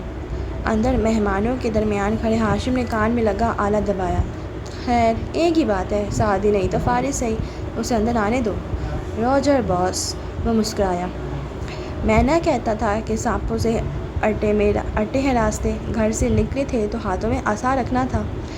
گیٹ پہ مستعد گارڈ کھڑے غیر معمولی طور پہ کسی کا دعوت نامہ چیک نہیں کر رہے تھے، جو آ رہا تھا اس کو اندر جانے دے رہے تھے۔ اسے بھی کسی نے نہیں روکا۔ ایک تلخ مسکراہٹ اس کے لبوں پہ بکھر آئی۔ سو ہاشم چاہتا ہے کہ میں اندر آؤں؟ انٹرسٹنگ۔ اتنے لوگوں کے سامنے گولی تو مار نہیں سکتے یہ مجھے، کیا کر لیں گے زیادہ سے زیادہ؟ کوئی دلچسپی تھی، کوئی تجسس تھا، وہ اسی طرح چلتا آیا، پتھریلی روش پہ آگے بڑھتا گیا، آنکھیں سکوڑ کر ساری اطراف کا جائزہ بھی لے رہا تھا۔ سبزہ زار خالی تھا، اندر شیشے اور لکڑی کے کاٹیج میں مہمان ہی مہمان بھرے تھے۔ آخر کیا ہونے جا رہا ہے پارٹی میں؟ اچنبھا سا اچنبھا تھا۔ وہ کاٹیج کے شیشے کے دروازے کے باہر آ کھڑا ہوا، اندر نہیں گیا۔ اندھیر پھیل رہا تھا جس کے باعث چمکتا ہوا لاؤنج صاف نظر آ رہا تھا۔ جا بجا لوگ ٹولیوں کی صورت کھڑے تھے، ویٹرز ٹرے اٹھائے سرو کر رہے تھے۔ تبھی ہاشم برآمدے کی سیڑھیاں اتر کے باہر آتا دکھائی دیا۔ اسے دیکھ کر بھی مسکراہٹ چہرے سے جدا نہیں ہوئی۔ تم کیسے آئے؟ ہلکے سے طنز سے فارس کے قریب آ کر بولا۔ میں ڈاکٹر مایا کو ڈھونڈنے آیا ہوں، تم نے ہی کھلم کھلا دعوت نامہ دیا تھا نا کزن؟ وہ بھی ہلکا سا مسکرایا۔ ہاشم آگے بڑھا، اس کا کندھا تھپتھپایا کان کے قریب جا کر۔ ہیپی سرچنگ بولا اور واپس مڑ گیا۔ فارس نے نگاہ اٹھا کر اوپر فضا میں اڑتے ڈرون کیمرے کو دیکھا جو کسی بڑی مکڑی کی طرح اس کے آس پاس چکر کاٹ رہے تھے۔ دور ایک سیکیورٹی کا نوجوان ڈرون کا ریموٹ اٹھائے ہوئے تھا، وہ بھی فارس کو دیکھ رہا تھا۔ نگاہیں ملنے بھی دوسری طرف متوجہ ہو گیا۔ یہ میری فلم بنا کر مجھ سے فریم کرنے جا رہے ہیں۔ گڈ۔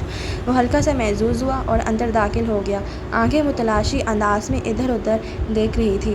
خوش باش مہمان، مصنوعی کہکے، خوبصورت سجاوٹ، باربی کیو کی خوشبو، سب نارمل تھا۔ What a surprise!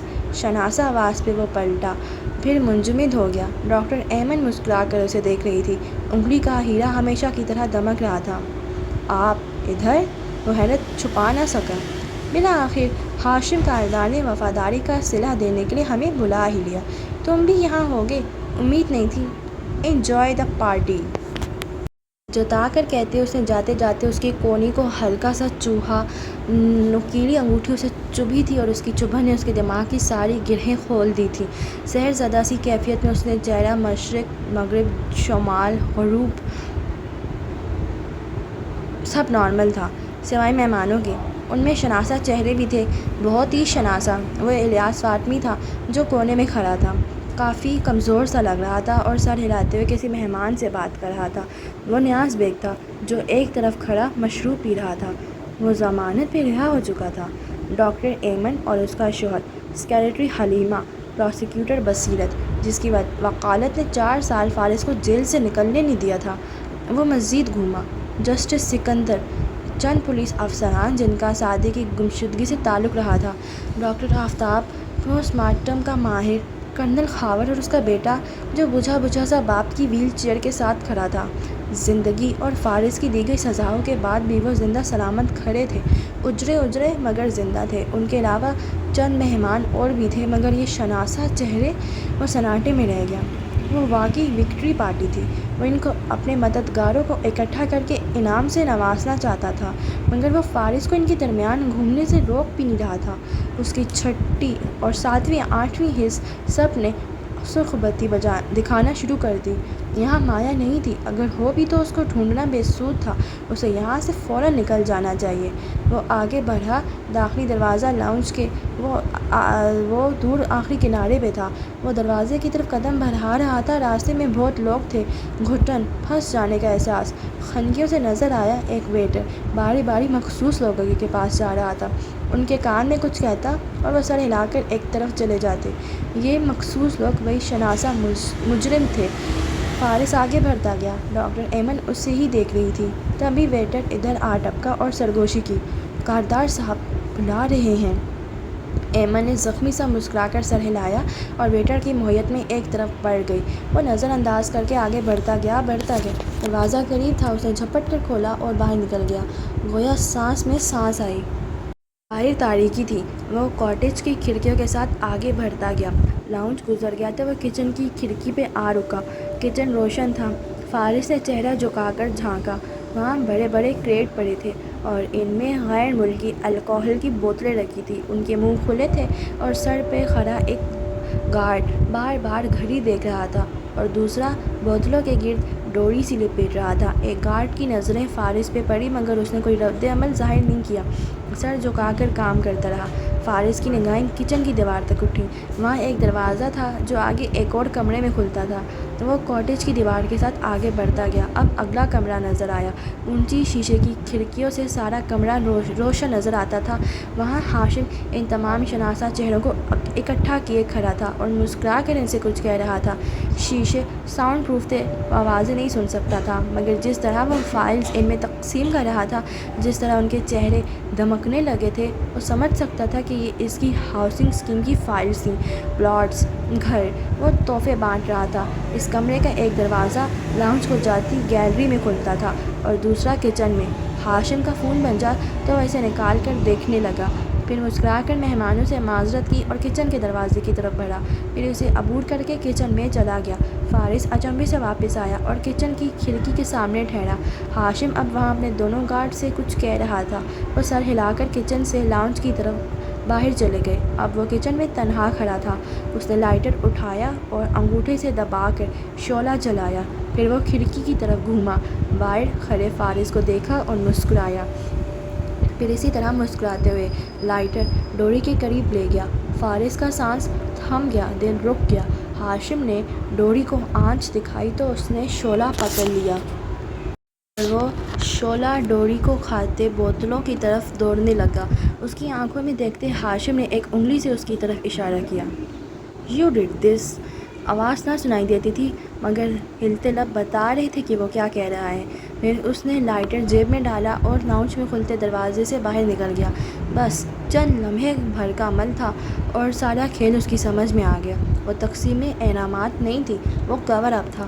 وہ تمام گواہوں کو ایک کمرے میں جمع کر کے ان کو آگ لگا کر مارنا چاہتا تھا۔ کچن کے دروازے بند تھے، الکوہل کی بوتلیں باری باری آگ پکڑ رہی تھیں۔ الکوہل مٹی کے تیل کی طرح جل جاتی ہے۔ کچن کے اوپر وینٹ تھا جو شناسہ مجرموں کے کمرے میں کھلتا تھا جہاں وہ ہاشم کا انتظار کر رہے تھے۔ کچن میں دھواں بھرنے لگا۔ اب دھواں وینٹ سے اس کمرے میں جائے گا اور وہ مر جائیں گے دم گھٹنے سے، جبکہ لاؤنج کے مہمان سلامت رہیں گے۔ چند مہمانوں کے مرنے سے شک نہیں ہوگا کسی کو، اور الزام۔ فارس غازی وہاں موجود تھا، اس کی فوٹیج تھی یہاں وہاں ٹہلنے کی۔ "خدا کا قہر نازل ہو تم پہ ہاشم!" وہ ہکا بکا سا چند قدم پیچھے ہٹا، پھر الٹے قدموں سبزہ زار کی طرف دوڑا۔ اسے وہاں سے بھاگ جانا چاہیے تھا، جلد از جلد وہاں سے نکلنا تھا۔ وہ چند قدم ہی چل پایا، پھر مڑ کر دیکھا شناسہ مجرموں کے کمرے میں سیاہ دھواں بھرتا دکھائی دے رہا تھا۔ پہلے لوگ حیران ہوئے، پھر ادھر ادھر دوڑے۔ گیلری میں کھلتے دروازے کو ڈاکٹر ایمن نے پیٹا مگر وہ لاک تھا۔ لاؤنج میں میوزک تیز تھا، اب مزید تیز ہو گیا۔ چند افراد شیشے کی کھڑکیوں کو پیٹ رہے تھے مگر وہ ان بریکیبل گلاس کی بنی تھی۔ فارس کی جیب میں اس کا خون تھر تھرا رہا تھا۔ وہ جانتا تھا یہ زمر ہوگی، وہ اسے واپس بلا رہی ہوگی، مگر اسے سب بھول گیا۔ وہ تیزی سے اس دھویں بھرتے کمرے کی طرف لپکا، اسے ان لوگوں کو وہاں سے نکالنا تھا۔ اور تب اس نے دیکھا غاز پہ اس کے سامنے ایک سایہ سا کھڑا ہوا، سفید سایہ، اینک لگائے۔ اس کا بھائی وارث۔ وہ سنجیدگی سے اسے دیکھ رہا تھا۔ "گھر جاؤ فارس، وہاں کیا جا رہے ہو؟ یہ گناہ گار لوگ ہیں، ان کو مرنے دو۔ کیا تم بھول گئے کس طرح انہوں نے مجھے پنکھے سے لٹکایا تھا؟" وہ ملامتی انداز میں بولا تھا۔ فارس کے قدم لڑکھڑائے، سانس تیز تیز چلنے لگی۔ اسے آگے بڑھنا چاہا تو ایک اور سایہ سامنے آیا۔ "آپ نے کہا تھا آپ میرے لیے لڑیں گے." وہ سفید سی زرتاشت تھی، اس کی آنکھوں میں گلہ تھا۔ "ان لوگوں کو ان کا بدلہ ملنے والا ہے۔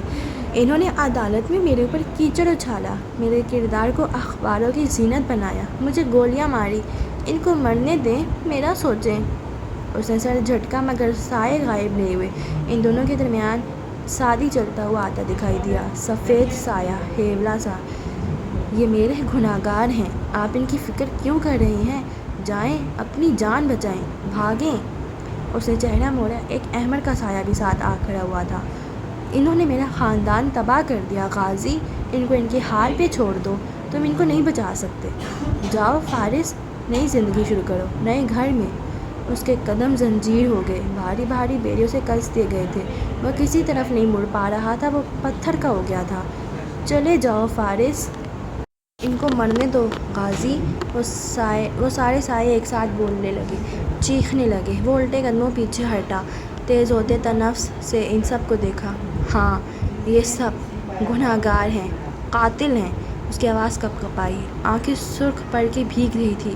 "ہاں، یہ میرے دشمن ہیں، برے لوگ ہیں." وہ ٹھہرا، پھر گردن تن کر ان سایوں کو دیکھا۔ "مگر میں ان جیسا نہیں ہوں." اور وہ اس کمرے کی طرف سر پٹ توڑا۔ سائے فضا میں تحلیل ہو گئے، ایسے جیسے خدا کا نام لینے پہ آسیب بھاگ جاتے ہیں۔ اب اسے کچھ یاد نہ تھا سوائے اس کے کہ وہ انسان تھے اور وہ تکلیف میں تھے۔ سارے انتقام، سارے زخم، سارے جرائم، وہ سب بھول گیا تھا۔ وہ انسان تھے اور وہ تکلیف میں تھے۔ ہاشم تیز چلتا، راہداری عبور کرتا کاٹیج کے آخری کمرے میں آ پہنچا۔ دونوں گارڈز اس کے ہمراہ تھے اور رئیس اس کے انتظار میں بیٹھا تھا۔ "کتنے منٹ ہیں ہمارے پاس؟" اس نے آتے ساتھ اپنی ٹائی کھینچی۔ "زیادہ نہیں ہے۔ جس وقت دوسرے مہمان اور فائر بریگیڈ کا عملہ جل جانے والے افراد کو نکالنے آئے گا، آپ کو ان کے درمیان ہم پہنچا دیں گے۔ یہ ادھر." وہ اب ہاشم کی شرٹ کا گریبان پھاڑ رہا تھا۔ دوسرے لڑکے نے کمال مہارت سے اس کے ماتھے کے اوپر چاقو سے چیر لگانا شروع کیا، جس سے بل بل خون بہنے لگا۔ اس کو اسٹیرلائز کیا تھا؟ اس نے درد کی شدت سے آنکھیں بند کر کے پوچھا۔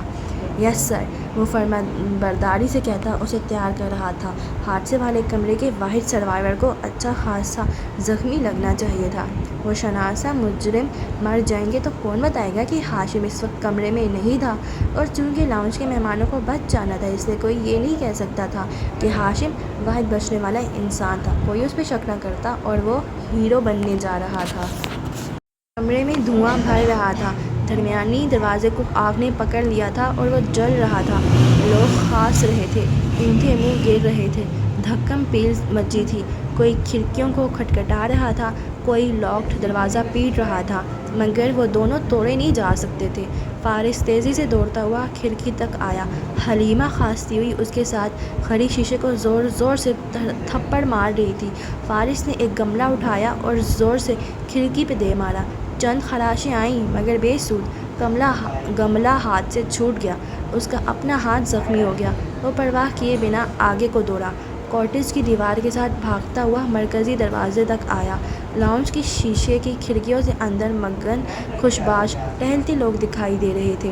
میوزک بہت تیز تھا، کان پڑی آواز سنائی نہ دیتی تھی۔ اس نے شیشے کا دروازہ زور زور سے بجایا۔ دروازہ کھولو، اندر آگ لگ گئی ہے، کھولو! مگر دروازے کے اندر کھڑے گارڈ نے مسکرا کر اسے دیکھا اور ریموٹ ہوا میں بلند کر کے بٹن دبایا۔ تمام شیشوں کے اوپر لگے بلائنڈز کھل کر نیچے گرنے لگے۔ وہ آگے دوڑا، مہمانوں کے قریب موجود کھڑکی کو زور زور سے پیٹا، مگر وہ متوجہ نہ ہوئے۔ باتیں کرتے رہے یہاں تک کہ بلاک آؤٹ بلائنڈز بالکل نیچے گر گئے اور اب وہ اندر نہیں دیکھ سکتا تھا۔ اللہ کا قہر ہو تم پہ ہاشم!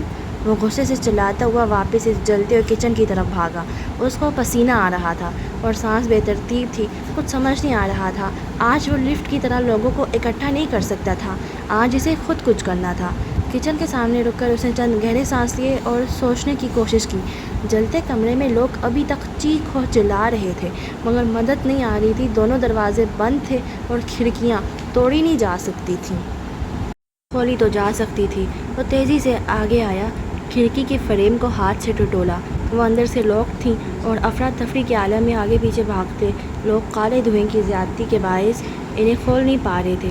کسی کو معلوم نہیں تھا کہ وہ کھڑکی کہاں سے کھولنی ہے۔ اسے معلوم تھا وہ اس کاٹیج میں نوجوانی کے دنوں میں آتا رہا تھا، اورنگزیب لائے تھے اسے ایک دفعہ۔ یہ عام سلائڈنگ ونڈو تھی، مگر یہ اندر سے کھلتی تھی اور اس جلتے کمرے کو جاتے دونوں دروازے بند تھے۔ تیسرا دروازہ جل رہا تھا۔ تیسرا دروازہ! وہ چونکا، پھر کچن کی کھڑکی تک آیا۔ یہ بند تھی مگر لاک نہیں تھی۔ ہر پلان میں جھول ہوتا ہے۔ ان کا خیال تھا کوئی جلتے کچن کے راستے بھاگنے کی کوشش نہیں کرے گا، مگر یہ اندازہ نہ تھا کہ کوئی باہر سے یہاں آ سکتا تھا۔ اس نے دونوں ہاتھوں سے زور لگا کر اس کے شیشے کو دائیں طرف دھکیلا۔ وہ اسے رکنے لگا۔ اندر سے بہت دھواں باہر نکلنے لگا۔ محظوظ کمرے میں بیٹھے رئیس نے ٹیپ اسکرین کو دیکھ کر ہاشم کو مخاطب کیا۔ وہ کچن کی کھڑکی سے اندر جانے کی کوشش کر رہا ہے، ہم نے اسے بند کیوں نہیں کیا؟ اس نے دونوں گارڈز کو گھورا۔ جانے دو، اسے بھی ان کے ساتھ جلنے دو، وہ آئینے میں خود کو دیکھتے ہوئے بیزاری سے بولا تھا۔ کھڑکی آدھی کھل گئی تھی۔ بھیڑ پر چڑھ کر اندر پھلانگ گیا۔ فوراً اسے کھانسی آئی، دھوئیں، مرغولے، کالک۔ وہ جھک کر ذرا سا کھانسا، پھر گہرے گہرے سانس لیے ادھر ادھر دیکھا۔ وہ دروازہ جل رہا تھا، شعلے درمیان میں حائل تھے، کاؤنٹر سے دروازے تک سب جل رہا تھا۔ وہ کیا کرے؟ وقت نہیں تھا۔ اوہ خدایا، وہ کیا کرے؟ چولہے کے قریب سلنڈر پڑے تھے۔ اس نے جلدی سے ایک سلنڈر اٹھایا۔ وہ اندر سے غالباً خالی تھا، تبھی ہلکا تھا۔ وہ لوگ دھماکے افورڈ نہیں کر سکتے تھے۔ کچن کی گیس بھی کٹی ہوئی تھی۔ اسے زور کی کھانسی آئی، مگر بدقت سلنڈر کو اٹھا کر اس نے پوری قوت سے دروازے پہ دے مارا۔ سلنڈر مارتے مارتے وہ خود بھی نیچے گر گیا۔ شاید ماتھے پہ چوٹ بھی آئی، مگر جب بامشکل ہتھیلیوں کے بل اٹھا تو دیکھا سلنڈر دروازے سے ٹکرا کر ریڑھتا ہوا واپس آ رہا تھا۔ دروازے کو کچھ نہیں ہوا تھا۔ اف! اس نے سلنڈر کے قریب آتے ہی اس کو واپس دھکیلا۔ اب کی بار دروازے کے قریب سے ہی واپس پلٹ گیا، مگر تب تک فارس اٹھ چکا تھا۔ ہاتھ جھاڑتے وہ اٹھ کھڑا ہوا اور جیسے ہی سلنڈر قریب آیا، اس نے پوری قوت سے کسی بالنگ بال کی طرح اس کو دروازے کی جانب ریڑھ دیا۔ وہ تیزی سے آگے گیا اور دروازے سے ٹکرایا، اور پھر جلتا ہوا دروازہ درمیان سے ٹوٹ کر نیچے آن گرا۔ ٹکڑے چنگاریاں اسے بھی آ کر لگی تھی۔ تکلیف ہوئی تھی، مگر اب چوکھٹ خالی تھی۔ وہ دیکھ سکتا تھا اس کے پار جلتا ہوا کمرہ، جس میں دھواں بھرا تھا اور لوگ چیخ چلا رہے تھے۔ اس نے شرٹ اتار کر ناک کے گرد لپیٹی اور تیزی سے دوڑا۔ لکڑی کے جلتے شہیدر پھلانگے شعلوں کے اوپر سے گزرتا وہ دھوئیں سے بھرے کمرے میں دوڑتا گیا۔ لوگ کچن سے کافی دور کونے میں جمع تھے، ایک دوسرے کو پڑے ہٹا رہے تھے، دعائیں پڑھ رہے تھے۔ وہ تیزی سے کھڑکیوں کی طرف لپکا۔ شرٹ کہیں گر گئی، ناک میں پھر سے دھواں اندر جانے لگا، مگر اس کو پرواہ نہ تھی۔ وہ فریم کے کنارے ٹٹولنے لگا۔ ہک یہیں کہیں تھی، یہیں کہیں۔ اس کے ہاتھوں نے کھڑکی کے کنڈے کو چھوا۔ اندر تالا پڑا تھا، مقفل تالا۔ Damn it! اسے پھر سے کھانسی آنے لگی۔ ادھر ادھر دیکھا، کوئی بھاری چیز مل جائے جس کو وہ تالے پہ دے مارے۔ ساتھ کھڑی حلیمہ روتے ہوئے ابھی تک کھڑکی کا شیشہ پیٹ رہی تھی۔ چند افراد بے ہوش ہو کر گر پڑے تھے۔ آگ اب کمرے میں داخل ہو گئی تھی۔ اس نے جیب سے چابیوں کا گچھا نکالا، اور اس میں ایک پک بھی تھی، جسے کئی سالوں سے وہ جاب کے حصے کے طور پہ ساتھ رکھتا تھا۔ اس نے تیزی سے وہ تالے میں گھسائی۔ تالا نیا تھا اور غالباً پولیس کے آنے سے پہلے گارڈز نے اتار لینا تھا۔ دھوئیں کے باعث وہ کچھ نہیں دیکھ سکتا تھا، مگر آنکھیں بند کر کے اس نے محسوس کرنا چاہا۔ 6 پنس، 1 2 3۔ وہ باری باری پک کی مدد سے سب کو چھو رہا تھا۔ 4 5 6۔ کلک! اس کے لبوں سے نکلا۔ تالا کھل گیا۔ اس وحشیانہ انداز میں تالا نوچ کر اتارا اور شیشہ زور سے پڑے دھکیلا۔ کھڑکی کھلتی گئی۔ حلیمہ توازن برقرار نہ رکھ سکی اور نیچے گر گئی، مگر وہ لپک کر آگے آیا اور اسے کھینچ کر باہر نکالتا لایا۔ وہ فرینچ ونڈوز تھی، پوری دیوار کی جگہ پہ حائل تھی۔ اس کو لا کر باہر گھاس پہ ڈالتے ساتھ وہ اندر کی طرف لپکا۔ اس طرف آؤ، کھڑکی کی طرف آؤ! اب وہ چلا چلا کر دھوئیں میں پھنسے لوگوں کو کہہ رہا تھا۔ وہ سب اس کے دشمن تھے، وہ سب اس کے مجرم تھے، وہ سب اس کے گنہگار تھے، مگر وہ ان جیسا نہیں تھا۔ وہ ان کو پکڑ کر گھسیٹ کر شیشے کی کھلی دیوار کے باہر لا رہا تھا۔ کچھ نے کھلا روزن دیکھ لیا تھا، کچھ نے نہیں دیکھا۔ دھکم پھر سے مچ گئی تھی۔ بے ہوش ہوئے لوگوں کو اٹھانا اور کھینچنا سب سے بڑا مسئلہ تھا۔ آگ کمرے میں داخل ہو چکی تھی اور فرنیچر کو پکڑ چکی تھی۔ وہ درمیان میں ایک دفعہ گرا بھی تھا، کہیں درد بھی ہو رہا تھا، مگر اسے پرواہ نہیں تھی۔ وہ بے ہوش ہوئے فاتح کو کندھوں سے گھسیٹ کر باہر لا رہا تھا۔ لاؤنج کے مہمانوں میں سے کوئی کچن کی طرف آیا تھا۔ جلتا بند دروازہ دیکھا تو شور مچا دیا۔ لاؤنج کا میوزک تھم گیا۔ لوگ دیوانوں کی طرح باہر لان میں بھاگے۔ محفوظ کمرے میں بیٹھے ہاشم کو رئیس نے تسلی دی۔ لوگ بچ جائیں یا مر جائیں، الزام فارس پہ ہی آئے گا۔ مگر ہاشم کی تیوریاں چڑھ رہی تھیں۔ وہ شدید برہم نظر آتا، اسکرین پہ لائیو فوٹیج دیکھ رہا تھا۔ اس کو یوں کھلا نہیں چھوڑنا چاہیے تھا۔ فرنیچر کو شعلے اپنی لپیٹ میں لے رہے تھے۔ بہت سے لوگ باہر نکل چکے تھے اور اب سبززار پہ گرتے ہوئے بھاگتے آگے جا رہے تھے۔ وہ بدقت الیاس فاتح کو کھینچ کر باہر لایا، پھر اسے گھاس پہ ڈالا، پر وہیں گھٹنوں پہ ہاتھ رکھے جھکے کھڑے، گہرے گہرے سانس لے۔ تمام شناسا مجرم باہر آ چکے تھے۔ لاؤنج کے محفوظ مہمان وہاں سے نکل کر اس طرف نہیں آئے تھے۔ وہ پارکنگ کی طرف بھاگ رہے تھے، اپنی جان بچانے، اپنی گاڑیوں کی طرف۔ عجب قیامت کا عالم تھا۔ افراتفری، دھکم پھیل، کمرہ جل رہا تھا۔ دھوئیں کے مرغوبے اٹھ کر فضا میں گم ہو رہے تھے۔ ایسے میں وہ اس دہکتے جہنم کے ساتھ کھڑا، گہرے گہرے سانس لے رہا تھا، نڈھال، زخمی، مگر اس کے اندر اطمینان بھر رہا تھا۔ اس نے ان کو بچا لیا تھا، سب ٹھیک ہو گیا تھا۔ ابا، ابا! اور تب اس نے وہ حلق پھاڑ کر چیخنے کی آواز سنی، شناسا آواز۔ اس نے گردن موڑی۔ لاؤنج کے بھاگتے مہمانوں میں سے صرف ایک مہمان دوڑتا ہوا اس طرف آ رہا تھا، نوجوان لڑکا جو اپنے باپ کو پکار رہا تھا، ہاورڈ کا بیٹا۔ فارس غازی کا سانس تک رک گیا۔ میرے ابو کہاں ہیں؟ وہ دوڑ دوڑ کر ایک ایک شخص کے پاس بھاگ رہا تھا۔ کسی خواب کسی کیفیت میں فارس نے گردن گھمائی۔ لوگ بھاگ رہے تھے، نجات کی طرف، بچاؤ کی طرف۔ وہاں کوئی ویل چیئر نہ تھی، وہاں کوئی ہاورڈ نہ تھا۔ وہ تیزی سے لڑکے کی طرف بھاگا۔ ہاورڈ کہاں ہے؟ وہ شور کے باعث چلا کر لڑکے کو کندھوں سے جھنجھوڑ کر پوچھ رہا تھا۔ ابو کو کاردار صاحب نے اس کمرے میں بلوایا تھا، مجھے نہیں جانے دیا۔ میرے ابو اندر ہیں، میرے ابو کو نکالو۔ وہ اونچا اونچا رو رہا تھا، ہاتھ پیر مار رہا تھا۔ میرے ابو چل نہیں سکتے، میرے ابو چیخ نہیں سکتے۔ اور اس نے مزید کچھ نہیں سنا۔ وہ پلٹا اور جلتے کمرے کی طرف دوڑا۔ کسی نے آواز لگا کر اسے روکا، منع کیا۔ شاید وہ ڈاکٹر ایمن تھی۔ اسے کہہ رہی تھی کہ سب آ چکے، ایک شخص کے پیچھے وہ اندر نہ کودے، وہ شخص مر چکا ہوگا، وہ واپس آ جائے۔ مگر اس نے کچھ نہیں سنا۔ وہ دھوئیں سے بھرے کمرے میں بھاگتا چلا گیا۔ خاور، خاور، وہ چلا رہا تھا۔ جانتا تھا وہ آواز نہیں دے سکتا، مگر پھر بھی اور ادھر ادھر دوڑتا چلا رہا تھا۔ شروع میں کچھ نظر نہیں آیا۔ وہ مزید آگے بڑھا اور تب اسے دھوئیں کی گھنی چادر میں وہیل چیئر نظر آئی۔ وہ کونے میں تھا، بالکل کونے میں۔ فارس اس کی طرف دوڑا۔ چھت سے لکڑی کے ٹکڑے جل جل کر نیچے گر رہے تھے، مگر اس نے پرواہ نہیں کی۔ وہ چلتے فرنیچر کو ٹھوکریں مارتے دوڑتے ہوئے وہیل چیئر کے قریب آیا۔ خاور کا چہرہ سرخ پسینے میں بھیگا تھا، آکسیجن ماسک منہ پہ لگا تھا اور آنکھوں سے آنسو بہہ رہے تھے۔ وہ سفید سائے ایک دفعہ پھر سے آگے پیچھے نظر آنے لگے تھے۔ وہ اسے ملامتی نظروں سے دیکھ رہے تھے، مگر دل کی سفیدی سارے کالے دھوئیں پہ حاوی آ گئی۔ اس نے وہیل چیئر کو زور سے آگے دھکیلا۔ وہ آگے دوڑتی گئی۔ خاور کا بیٹا دھوئیں کی چادر کے پار کھڑا تھا۔ اس نے بھاگ کر وہیل چیئر کو تھاما اور باہر نکالتا لے گیا۔ فارس نے وہیں کھڑے کھڑے ایک گہری کالی سانس لی اور اسی پل پیچھے سے کسی نے اسے ٹھوکر ماری تھی۔ وہ لڑکھڑا کے آگے کو گرا۔ حملہ اتنا غیر متوقع تھا کہ وہ سنبھل نہ پایا۔ بدقت اٹھنے کی کوشش کرتے گردن موڑی۔ پیچھے زخمی، سیاہ کالک چہرے پہ لگائے پھٹے جلے کپڑوں والا ہاشم کھڑا تھا۔ اس کے عقب میں راہداری میں کھلتا دروازہ اب کھلا تھا۔ غالباً وہ ابھی اندر آیا تھا۔ فارس کے بازو میں ایک دم قوت سی بھر گئی اور وہ اٹھا اور زور سے ہاشم کا گریبان پکڑا۔ گھٹیا آدمی! مکہ مارنا چاہا مگر نہیں مار سکا۔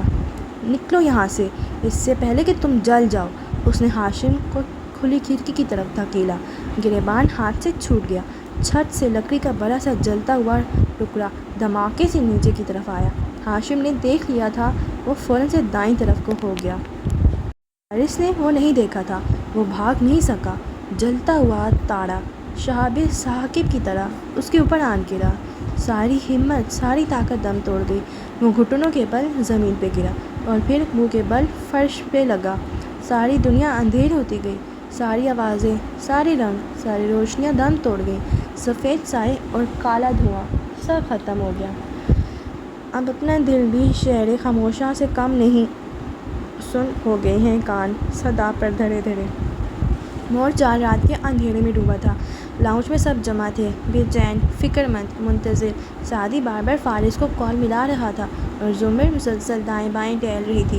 اس کی رنگت زرد پڑ رہی تھی اور اب دل گھبرا رہا لگتا تھا ابھی سینہ توڑ کر باہر آ جائے گا۔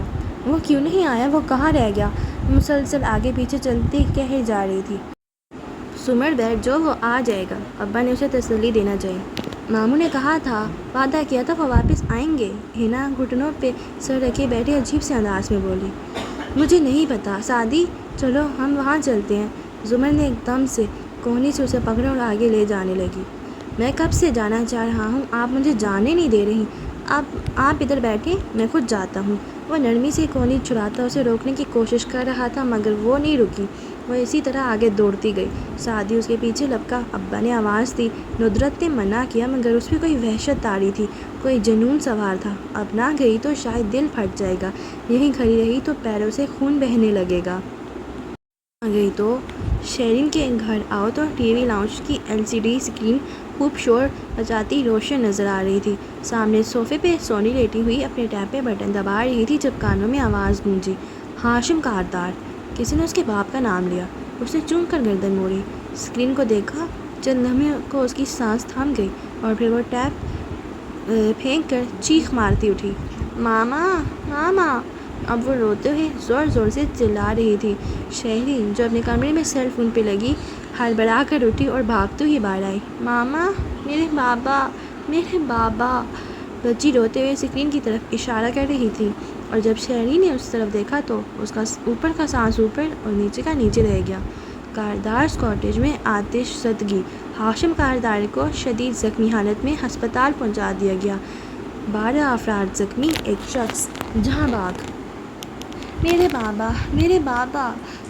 سونی اب زور زور سے چیخ رہی تھی۔ سعدی ڈرائیو کر رہا تھا اور زمر ساتھ بیٹھی مسلسل انگلیاں اضطرابی انداز میں مروڑ رہی تھی۔ وہ لبوں میں کچھ پڑھ بھی رہی تھی مگر ہر شے بار بار دھندلی ہو جاتی، پھر منظر صاف ہوتا، پھر کالے دھوئیں جیسی دھند چھا جاتی۔ آنسو بس آنکھوں کے کنارے پہ ٹھہرے تھے، گرنے کو بس ایک دھکا چاہیے تھا۔ سعدی کا فون بجا تو اس نے تیزی سے کان سے لگایا۔ ہاں ہے نا؟ بات سنتے ہوئے وہ چونک کر زمر کو دیکھنے لگا۔ رفتار آہستہ کی۔ زمر نے بھی اختیار دل پہ ہاتھ رکھ دیا۔ ٹھیک ہے۔ اس نے فون بند کیا اور اسٹیئرنگ گھمایا۔ کیا کہہ رہی تھی حنین؟ وہ کپکپاتی آواز میں بولی۔ وہ کہہ رہی تھی کہ ہم ذرا بھی مجھے چکر مت دو، میں 1 فٹ کے فاصلے پہ بیٹھی ہوں۔ مجھے تمہارے فون سے آواز آ رہی تھی۔ کیا دکھا رہے ہیں نیوز میں؟ کہاں لگی ہے آگ؟ آنسو ٹوٹ ٹوٹ کر چہرے پہ گرنے لگے تھے۔ کچھ نہیں پتا زمر، آگ لگی ہے اور زخمیوں کو قریبی ہاسپٹل میں شفٹ کیا گیا ہے۔ میں ASP صاحب کو کال کرتا ہوں، ہاسپٹل کا پوچھتا ہوں۔ وہ پریشانی سے حواس باختہ نمبر ملانے لگا۔ جلدی کرو، اس نے کہنے کے ساتھ لبوں پہ ہاتھ رکھ لیا، آنکھیں میچ لی، گرم گرم پانی گالوں پہ بہنے لگا۔ سرکاری ہاسپٹل میں پولیس اور میڈیا کے نمائندوں کا جمع غفیر لگا تھا۔ شہری سونی کی انگلی پکڑے پریشانی سے رشک کو چیرتی آگے بڑھ رہی تھی۔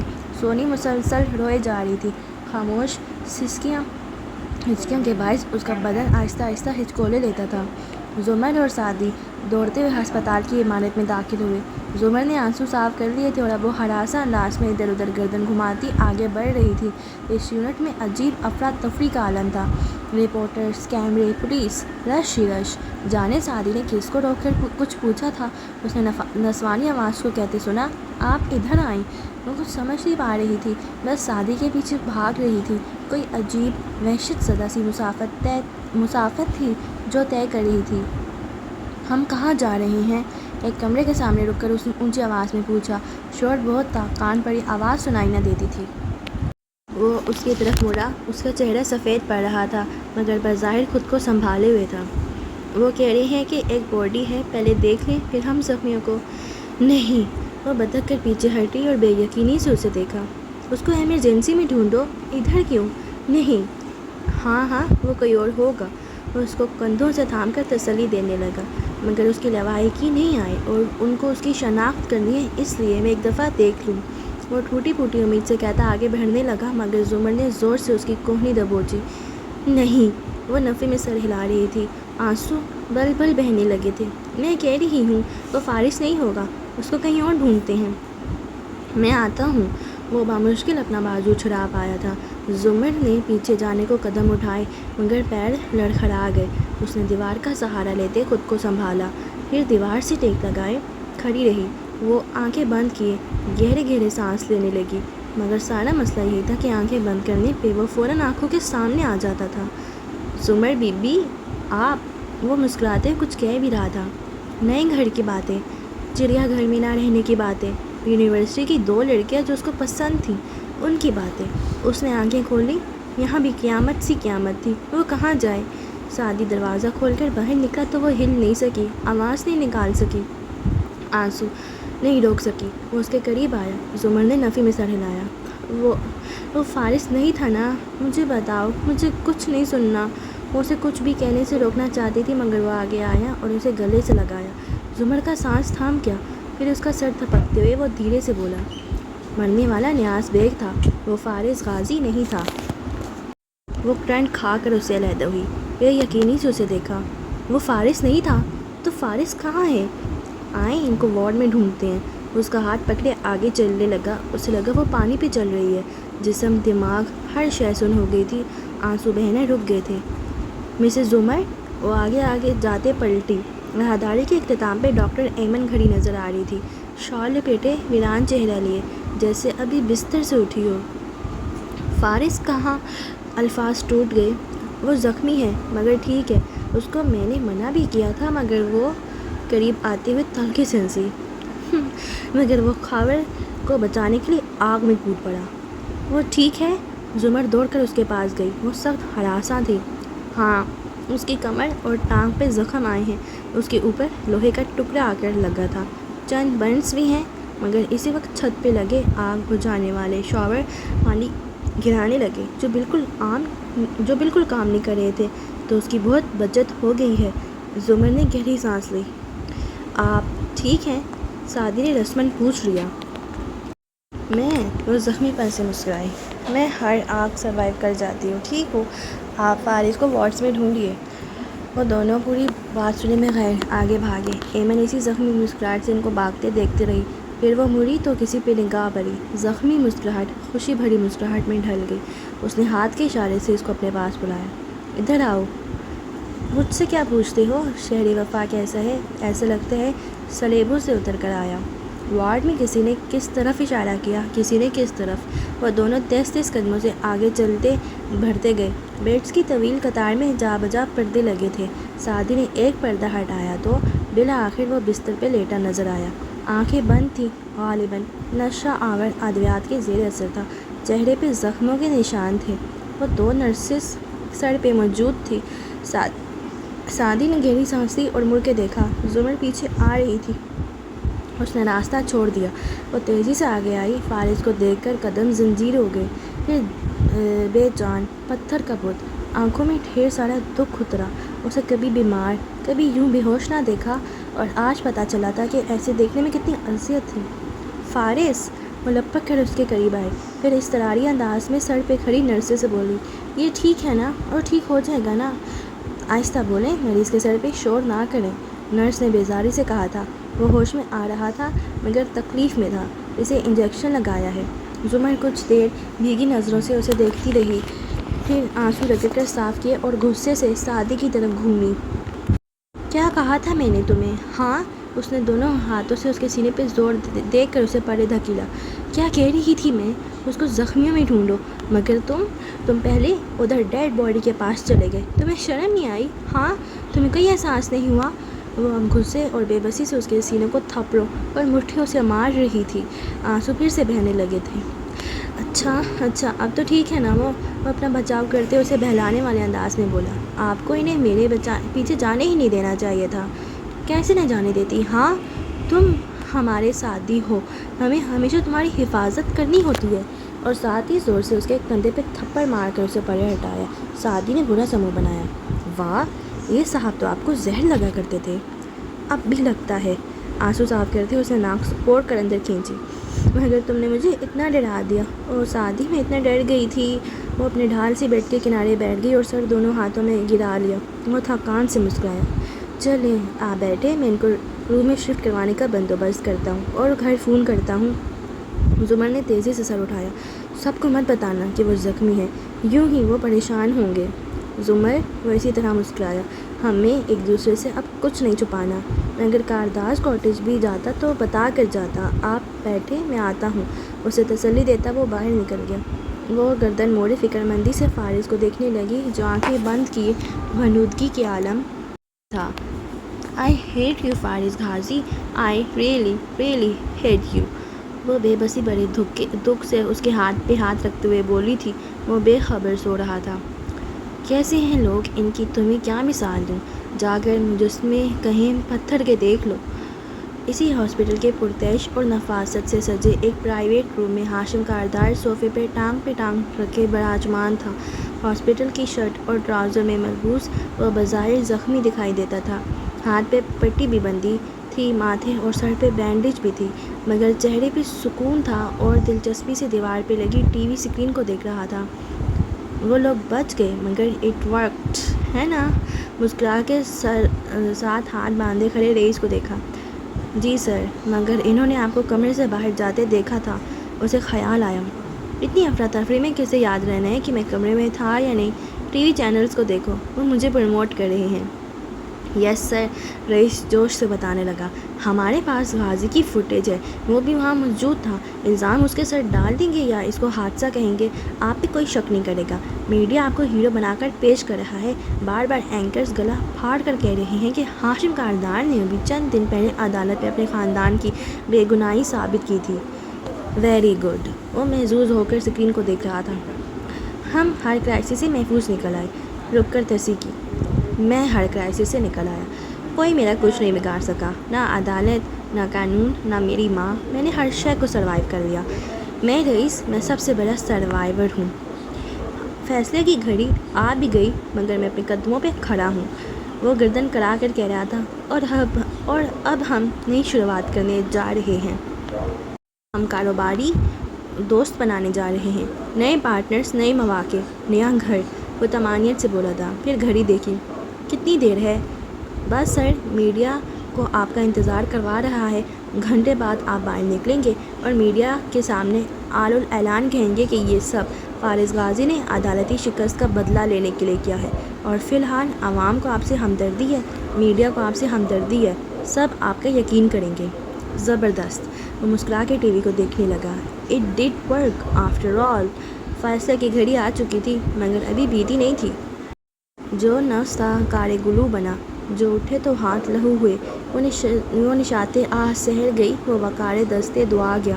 بالائی منزل پہ نوشیروہ کے کمرے کی بتی روشن تھی۔ بیڈ پہ بیگ کھلا پڑا تھا اور وہ اس میں کپڑے رکھ رہا تھا۔ پاسپورٹ، سفری دستاویزات، لیپ ٹاپ، سب بکھرا پڑا تھا۔ صبح اس کی فلائٹ تھی اور وہ جلد از جلد تیاری مکمل کرنا چاہتا تھا۔ اسے ایک منٹ بھی اس گھر میں اضافی رہنا منظور نہ تھا۔ دستک ہوئی تو اس نے بیزار سا یس کہا اور خود کپڑے طے کرتا رہا۔ سر! فیونا اندر داخل ہوئی۔ کاردار صاحب ہاسپٹل میں ہیں، اطلاع دی۔ معلوم ہے، سارا شہر جانتا ہے، میرے بھائی کا کوئی نیا ڈرامہ۔ کیا فارس کو بھی زخم آئے ہیں؟ یہ اس میں بتا رہے تھے۔ مجھے ان میں دلچسپی نہیں ہے۔ اس نے بیزاری سے بیگ کا ڈھکن دے مارنے والے انداز میں بند کیا۔ آپ کہاں جا رہے ہیں؟ وہ حیران ہوئی۔ مجھے امریکہ میں نوکری مل گئی ہے، اب زیادہ سوال نہ کرو اور جاؤ یہاں سے۔ اس نے ہاتھ جڑا کر اسے اشارہ کیا۔ وہ فوراً یس سر کہتی باہر نکل گئی۔ اب وہ جھک کر سفری دستاویزات اٹھا کر دستی بیگ میں ڈال رہا تھا۔ آخر میں چوکا۔ بیگ کے اندر اس کا ایک لاک پستول رکھا تھا۔ یہ وہ نہیں تھا جس سے اس نے سعدی کو مارا تھا، یہ اس کی کلیکشن میں سے ایک اور تھا۔ وہ چند لمحے اسے دیکھتا رہا، پھر اسے نکالا اور ساتھ ٹیبل کے دراز میں ڈال کر مقفل کر دیا، پھر ہاتھ صاف کیے جیسے بہت سا اندیکھا مایہ صاف کیا ہو۔ نئی زندگی میں اس کی جگہ نہیں تھی، ہرگز نہیں۔ ورنہ یہ تیز دھوپ تو چبھتی ہمیں بھی ہے۔ ہم چپ کھڑے ہوئے ہیں کہ تو صاحبان میں ہے۔ فارس نے آنکھیں کھولی تو سفید دیواریں خوب روشن نظر آ رہی تھیں۔ اس نے نقاہت سے پلکیں جھپکی۔ منظر واضح ہوا۔ ہاسپٹل کمرہ۔ اس نے کوہنی کے بل اٹھ کر بیٹھنا چاہا تو ایزی ایزی۔ سعدی اس کے سرہانے کھڑا، دونوں ہاتھ اٹھا کر کہہ رہا تھا۔ فارس نے بدقت اسے دیکھا، پھر گردن موڑی۔ ندرت، حنین، زمر، سیم سب کمرے میں موجود تھے۔ اونچی آواز میں خوشگپیاں جاری تھیں۔ وہ اٹھ نہیں سکا۔ کمر اور ٹانگ میں درد کی لہریں اٹھی تھیں۔ گہرے گہرے سانس لیتے ہوئے واپس سر تکیے پہ رکھ دیا۔ تھوڑی بہت مکافات عمل والی فیلنگ آ رہی ہے؟ سعدی اس کے قریب جھکا، مسکراہٹ دبائے پوچھنے لگا۔ وہ جو میرے ساتھ کینٹی میں کیا تھا، یاد ہے وہ زخم جو مجھے دیے تھے؟ بک بک مت کرو، فارس نے ناگواری سے کہہ کر آنکھیں ضبط سے مینچ لی۔ سعدی مسکرا کر سیدھا ہوا۔ اس لیے کہتے ہیں کسی معصوم کی بد دعا نہیں لیتے۔ فارس! وہ اسے جاگتے دیکھ کر صوفے سے اٹھ کر سامنے آئی۔ گھنگھریالے بال آدھے کیچل میں بندھے تھے اور ناک گلابی پڑ رہی تھی، البتہ اب وہ خوش اور فریش نظر آ رہی تھی۔ کیسا محسوس کر رہے ہو؟ جیسے جیل میں دوبارہ پہنچ گئے ہو، ندرت نے خفگی سے بڑبڑا کے اسے ٹوکا، مگر ان چاروں کے تیور بدلے ہوئے تھے۔ فارس نے بھنوائیں بھینچ لیں اور ادھر ادھر دیکھا۔ بلاؤ کسی ڈاکٹر کو۔ ڈاکٹر والی بریفنگ ہم دے دیتے ہیں نا۔ حنین پیکٹ سے چپس نکال کر منہ میں رکھتے سامنے آتے ہوئے بولی۔ آپ کو زخم آئے ہیں، چند زیادہ گہرے نہیں ہیں۔ بے ہوش آپ دھوئیں کی وجہ سے ہوئے تھے، اس لیے ہم سے خاطر کی توقع مت کیجیے گا۔ اور یہ سارے پھل ہم اپنا ٹائم پاس کرنے کے لیے لائے ہیں، سیم چہکا۔ ہٹو یار، وہ بیزاری سے ہاتھ جلا کر کہتا، پھر سے اٹھنے کی کوشش کرنے لگا۔ سعدی فوراً آگے بڑھا اور اسے سہارا دیتے ہوئے تکیے پیچھے جوڑے، پھر لیور کی مدد سے بیڈ کو سرہانے سے اوپر اٹھایا۔ وہ اب ٹیک لگا کر بیٹھا تو شدید تکلیف میں لگ رہا تھا۔ کندھے کا زخم درد کرنے لگا تھا جس سے چہرے پہ شدید بیزاری امڈ آئی تھی۔ اور باقی لوگ وہ ٹھیک ہیں؟ اس نے پھر ندرت کو مخاطب کیا، مگر جواب میں حنین چہک کر بولی، ارے واہ، ان لوگوں کا کتنا خیال ہے آپ کو۔ کیا آگ میں کودتے وقت تھوڑی دیر کے لیے بھی اپنی ایک بہن، ایک بیوی، ایک بھانجی اور سعدی اور سیم کو دیکھا، اور ڈیڈ بھانجوں کا خیال نہیں آیا تھا؟ ہاں، یار تم لوگ اپنا چڑیا گھر لے کر میرے سر سے چلے کیوں نہیں جاتے؟ وہ کروٹ بدلنے کی کوشش میں شدید بیزار ہو رہا تھا، مگر شادی کے بدلے ابھی پورے نہیں ہوئے تھے۔ واہ ماموں، مجھے تو خوب لیکچر دیتے تھے، میری کے بیٹے کو بچانے کیوں خطرے میں کود پڑے؟ اپنی دفعہ تو کوئی خود غرضی یاد نہیں آئی؟ اب کہ فارس نے صرف غسیلی آنکھوں سے اسے دیکھا تو وہ فوراً مصلحتی انداز میں ہاتھ اٹھاتے قدم پیچھے ہٹنے لگا۔ جا رہا ہوں۔ ندرت اب ان تینوں کو گھڑک رہی تھی۔ بڑے ابا کو فون کرنے اٹھ گئی۔ کمرے میں سگنل اچھے نہیں آتے، باری باری سب باہر کھسک گئے۔ اب وہ دونوں تنہا رہ گئے۔ وہ اس کے قریب کھڑی گلاس میں چمچ ہلاتی کچھ مکس کر رہی تھی، ساتھ ہی مسکرا کے اسے دیکھ بھی رہی تھی۔ باقی سب۔